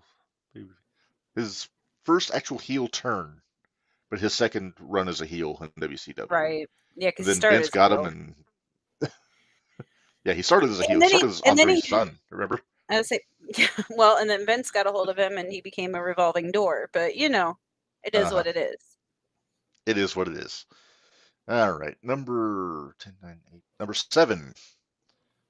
The total package, Lex Luger. This is when he turned heel in 1989. After the Flair Steamboat stuff was going on, Flair turned babyface after the trilogy with Steamboat when he won the belt back because he was starting his run with Funk that led to the I Quit match. So for some reason they took Luger, who was like, aside from Sting, was their hottest babyface at the time, U.S. champion. He was going to be their Hogan, And they said, we'll switch him heel and put him with. They put him with Steamboat for the U.S. title, and I think we had about a year, maybe 8-month run up until Sting got hurt. When, because remember, Sting was supposed to go with Flair after he got kicked out of the Horseman, but he Right. tore up his knee. So then Yeah. they switched Luger back to have him go against Flair. But before that, he had a match that I really loved with Brian Pillman and Halloween Havoc for the U.S. title, which was I Pillman, think I I've think. seen that. And we talk about guys having their breakout performance, even if they don't win, and that was Pillman that night because he was still very new with the company. But yeah, Luger's always been a pretty good heel, but yeah, it just seemed like they were just doing it for the sake of turning him, just because Flair was going babyface. Yeah. And then Wyndham was gone. Otherwise, I think if Wyndham had still been in the company, he might have stayed and done that. But I don't know. Yeah. Who knows? Yeah, yeah. All right, number 6, and this one, it makes me chuckle more than anything. Rey Mysterio in 1999 Okay, if this tells you anything, into 2000. I don't even remember him being a heel. Exactly. Actually, it might have been 2000. It was around the time of the New Blood. So the Filthy Okay. Animals, you see him there, is after. No, it was. I've got the wrong year. It was 2000 because Eddie was gone. Because the Filthy Animals was originally Kidman, Conan, Ray, and Eddie. But by this point, Eddie was gone. Okay. And before we talk about the dumpster fire that is Ray's outfit here, yeah, they were basically just like they were like Russo's like pit bulls. Like they would just. I think they buried Flair in the desert on one episode of Nitro and stole his watch. Oh, jeez. And then See, at one point this is when, let's see, 99. Okay, yeah. This is when WCW was going to it was going to dumpster fire anyway. Flying down the crapper, yeah. And but yeah, so they were just fodder for like Nash and Sting and all your big baby faces, Hogan. And yeah. And then also this I don't know what Ray's doing with the horns on his head. And he has no mask. That's not right. This is after he was unmasked. No, what's not right is that he put the mask back on. Right, I know. Conan lost his mask in the mid-90s, and he never put it back on again. But Ray doesn't do that. That's a soapbox I've been on before, and I could easily jump back on again, but I won't. Let's not. We don't need to jump the rail. No. Number 5. This was just really burned my bonnet when it happened. Oh, I have him on mine too. 2010. Just awful. And to Cole's credit, he did not want to do it. He was against the idea, but it'll be great TV, pal. That kind of thing. Go away, Vince. And then he beats fucking Jerry Lawler at WrestleMania. Right. I mean, come on. Why do that to the King? And the King was already. He was still the heel commentator. Yeah, burying poor Bryan Danielson at every turn. It was ridiculous. He had the coal mine, remember the plexiglass box that he sat in freaking to idiot. protect himself from Lawler because Lawler was always trying to kill him. For good reason. Yeah. Now, he did pull some good facials when he was getting his ass kicked. Well, what comes to mind is when good facials too. Well, I just remember when Lawler pulled him by the tie like into the wall of his cube, and then they just did a close up of his face smushed up against the glass. Yeah. And but yeah, so that was okay. But yeah, just I never liked the idea of play-by-play guys being heels. Color guys, please, that's fine. Yes. Ventura, Heenan. But the play-by-play guys got to be the voice of reason. Right. On the show, they got to tell the story. They got to be even-tempered. Even Joey Styles might not be even-tempered all the time, but he was always like he would put over everybody like where they needed to be. It seems like the only babyface Cole put over during his heel run was Cena. Well, and I'm sure that came from the higher up. So probably, but he was the Mrs. Buddy the whole time. Yeah, it was just silly. All right, number your 4, next one. Actually is a return appearance. Number 4 is Sting from WCW in 1999. I had Sting at WCW, not at TNA. So. Yeah, but this is when Hogan had just gone back to the red and yellow, was the world champ, and they had Sting beat him for the belt hit him with the bat and all that stuff, and then he was with and it lasted all of 2 months, right? Until I think Halloween Havoc. I think they had the belt was vacant because they did that stupid finish on I think it was Fall Brawl where Hogan just laid down for Sting and Sting kept his belt, and then he wound up just saying I didn't. Then he wound up babyfacing out of that. Didn't turn Hogan heel, mind you, but then Sting said I don't want it this way, and he threw the belt down. Then he wound up losing it to Goldberg, I think, at the end of the night, and it wound up being vacated, and then that's when like Hitman got it. Yeah. But No. and then Hitman and Sting went around with Sting as the babyface. But yeah, it was like maybe 6 weeks of heel work with him and Luger trying to tell everybody Hogan wasn't to be trusted because he was still he drove the Hummer that tried to kill Bischoff. There was some ridiculous story out of that. Russo, and then it wound what? up being Sting all along. Yeah. Sorry, Yeah. shit stain. What? Kudos, Shit stain. corny. Shit stain. Oh, corny. I had to All get a right, corny so you saying had in there at some point. Oh yeah, yeah. So you had this on your list, the '99 Which- Sting heel turn. Yeah, I had Sting Okay. WCW heel All turn. right. So is this one and the Michael Cole the only two that I have No. that you had? Nope. In Big Show. I had Big Show and Goldberg. Wait, Oh, wait. I don't know what you're talking about. Okay, never mind. Let's move on marked to out number the wrong one. 3. Number 3. That Stone was Cold my number 2001. one. Really? That was my number Oh one. no, I yeah. got two. I got two more that were just as bad. This one, if you listen to Austin talk about it, he said that he was given the option to audible this and wind and turn around and stun Vince and close the show as a babyface, but he wound up sticking with the plan. Which, if he would have done this and then given Vince a stunner in Texas, I think he would have gotten over huge. Yeah. Because Rock was on his way out. Yep. Because he was going to do it's either Mummy Returns or Hollywood Scorpion King. I things. forget which one. Hollywood Rock things, was doing Hollywood things. That's right. So, but they still had a really good army of heels with Hunter and Angle. Well, didn't had Hunter the right get to hurt censor. right around this time, though? He got hurt after this. This was because after Austin wasn't turned, long he and after, Triple 'cause H it won was the tag belts. As It a was in May. two-man power. It was about because after this at Backlash, those two won the tag belts.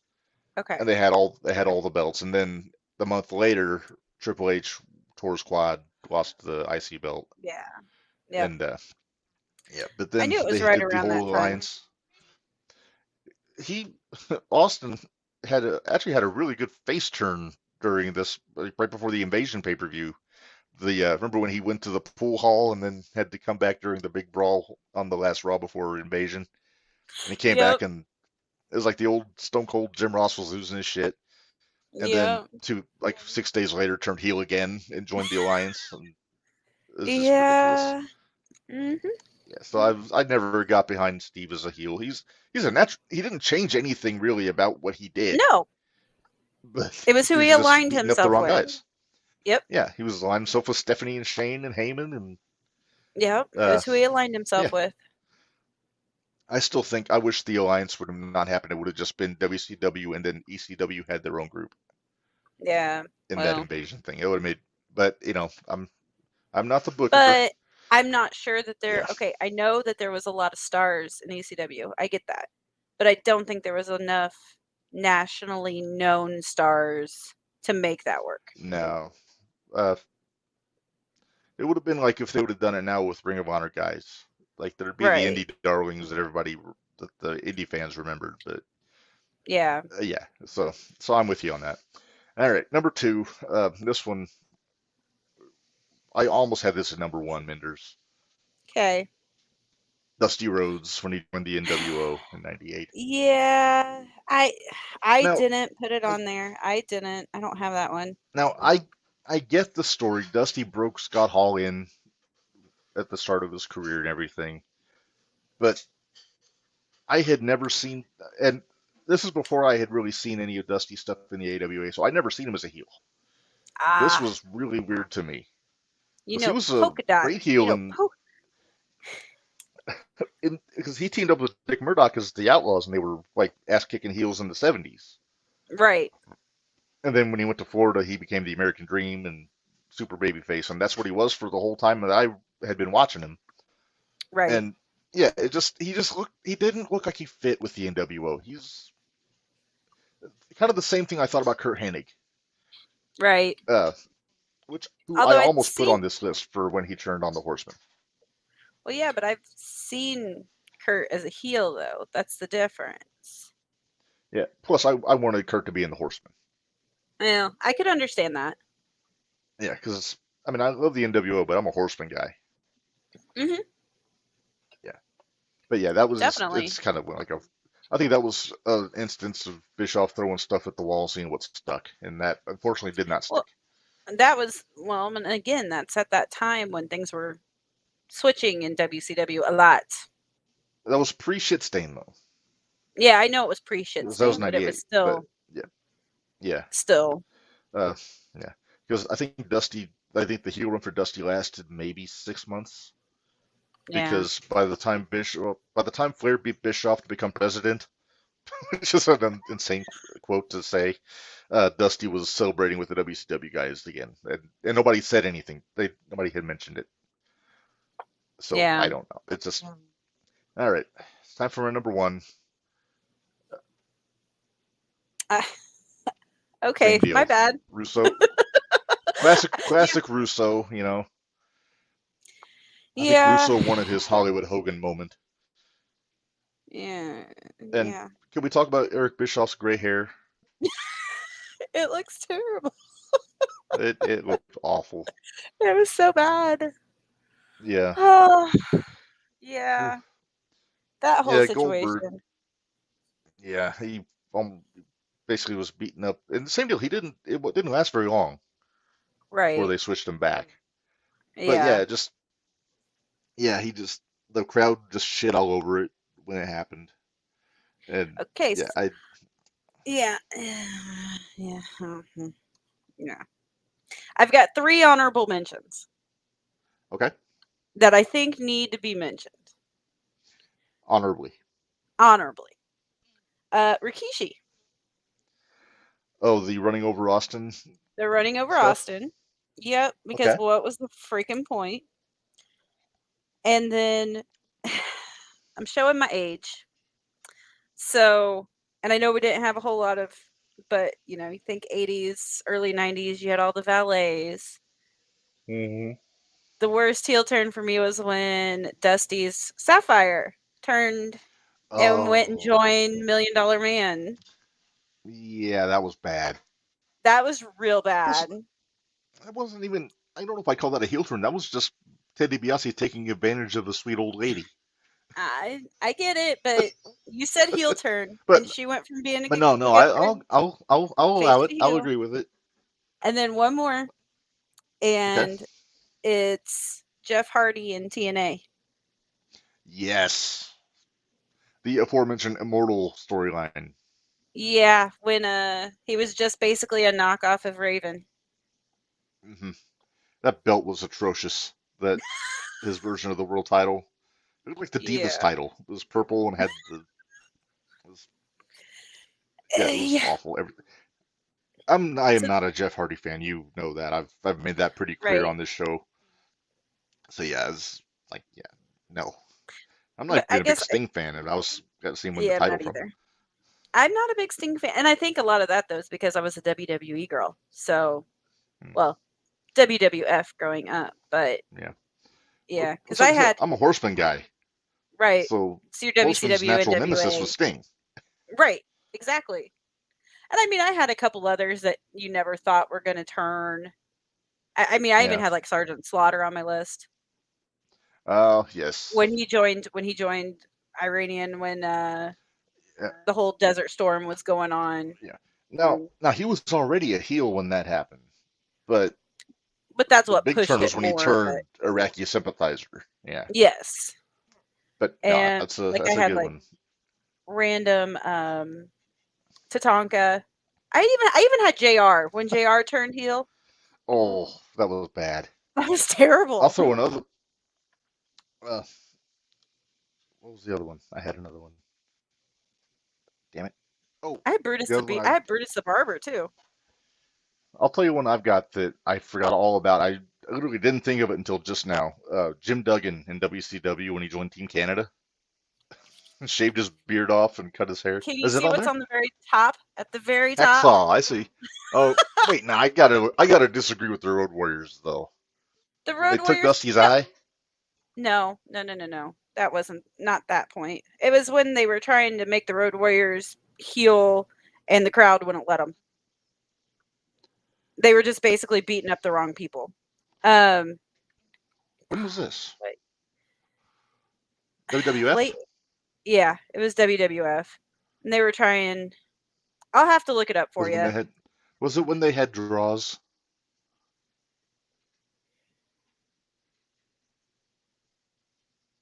I'm trying to remember.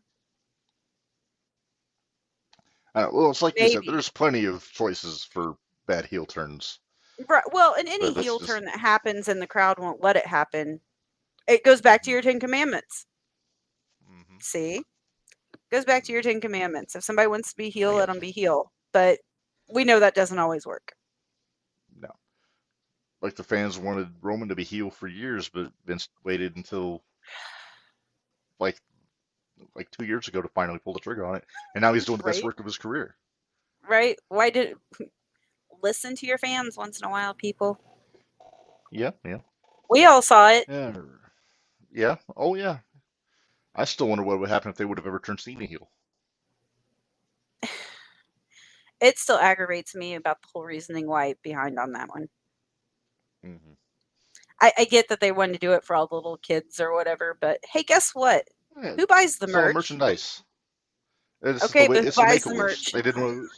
They didn't want to lose the Make-A-Wish stuff, I think, too. Okay, that's fine. But Whatever. I mean that's just their reasoning. But he would have been the most over heel in the company. He would have gotten that Roman heat if he would turn heel back in the day. If not hotter. All right, so that concludes Top 10 Tuesday for this week, Minderz, and I think that's a good time for us to say goodbye. We're I right think at it the is too. 207 mark here. Before we go, we're going to pay Especially the since bills we a had little to do bit this again tomorrow night. That's right. ProWrestlingTees.com/JTRPod. You can get all of our, most of our t-shirts on there. BrainbusterTees.com. We got more cool stuff: hoodies, stickers, hats, fanny packs, Raglan shirts, t-shirts, all that kind of stuff. And yeah, you can check us out tomorrow on the 01 Shootout. We're gonna have I don't know if you call him senior official for 01. Yeah, Jason let's do Pemberton. that. That'll be fine. It makes it sound official. Makes But him he'll be sound joining us official. tomorrow to talk a little bit, and then we'll talk about what's going on Thursday night in Edgewood, and then And we're going, right? 2 weeks. We're going, yeah. Okay. And then in 2 weeks, I think, if I know what the date is in 2 weeks, it's here's my calendar. So it'll be the 14th. 21st. Okay, so let me see. I gotta check something here. So we're gonna basically that'll be our last step. That's the last episode we got before WrestleMania. Okay. Because every other week. So we'll probably talk a lot about Mania. I'm thinking about doing a YouTube exclusive like WrestleMania like special. We're talking about old Manias and all that kind of stuff. We kind of did something similar last year. I don't want to do it again. We'll get you and Gary and maybe see if anybody else wants to jump in with us on it. But we'll figure that out down the road here. So we're gonna go ahead. We're gonna call this one a show. Thanks for joining us again. You can find us on Audible, Apple, Spotify, Amazon. I think there's a couple other ones on there. But I never say this, I'm an awful podcast host. If you listen to us on the Apple Podcast, give us a subscribe and a review. That kind of helps us out.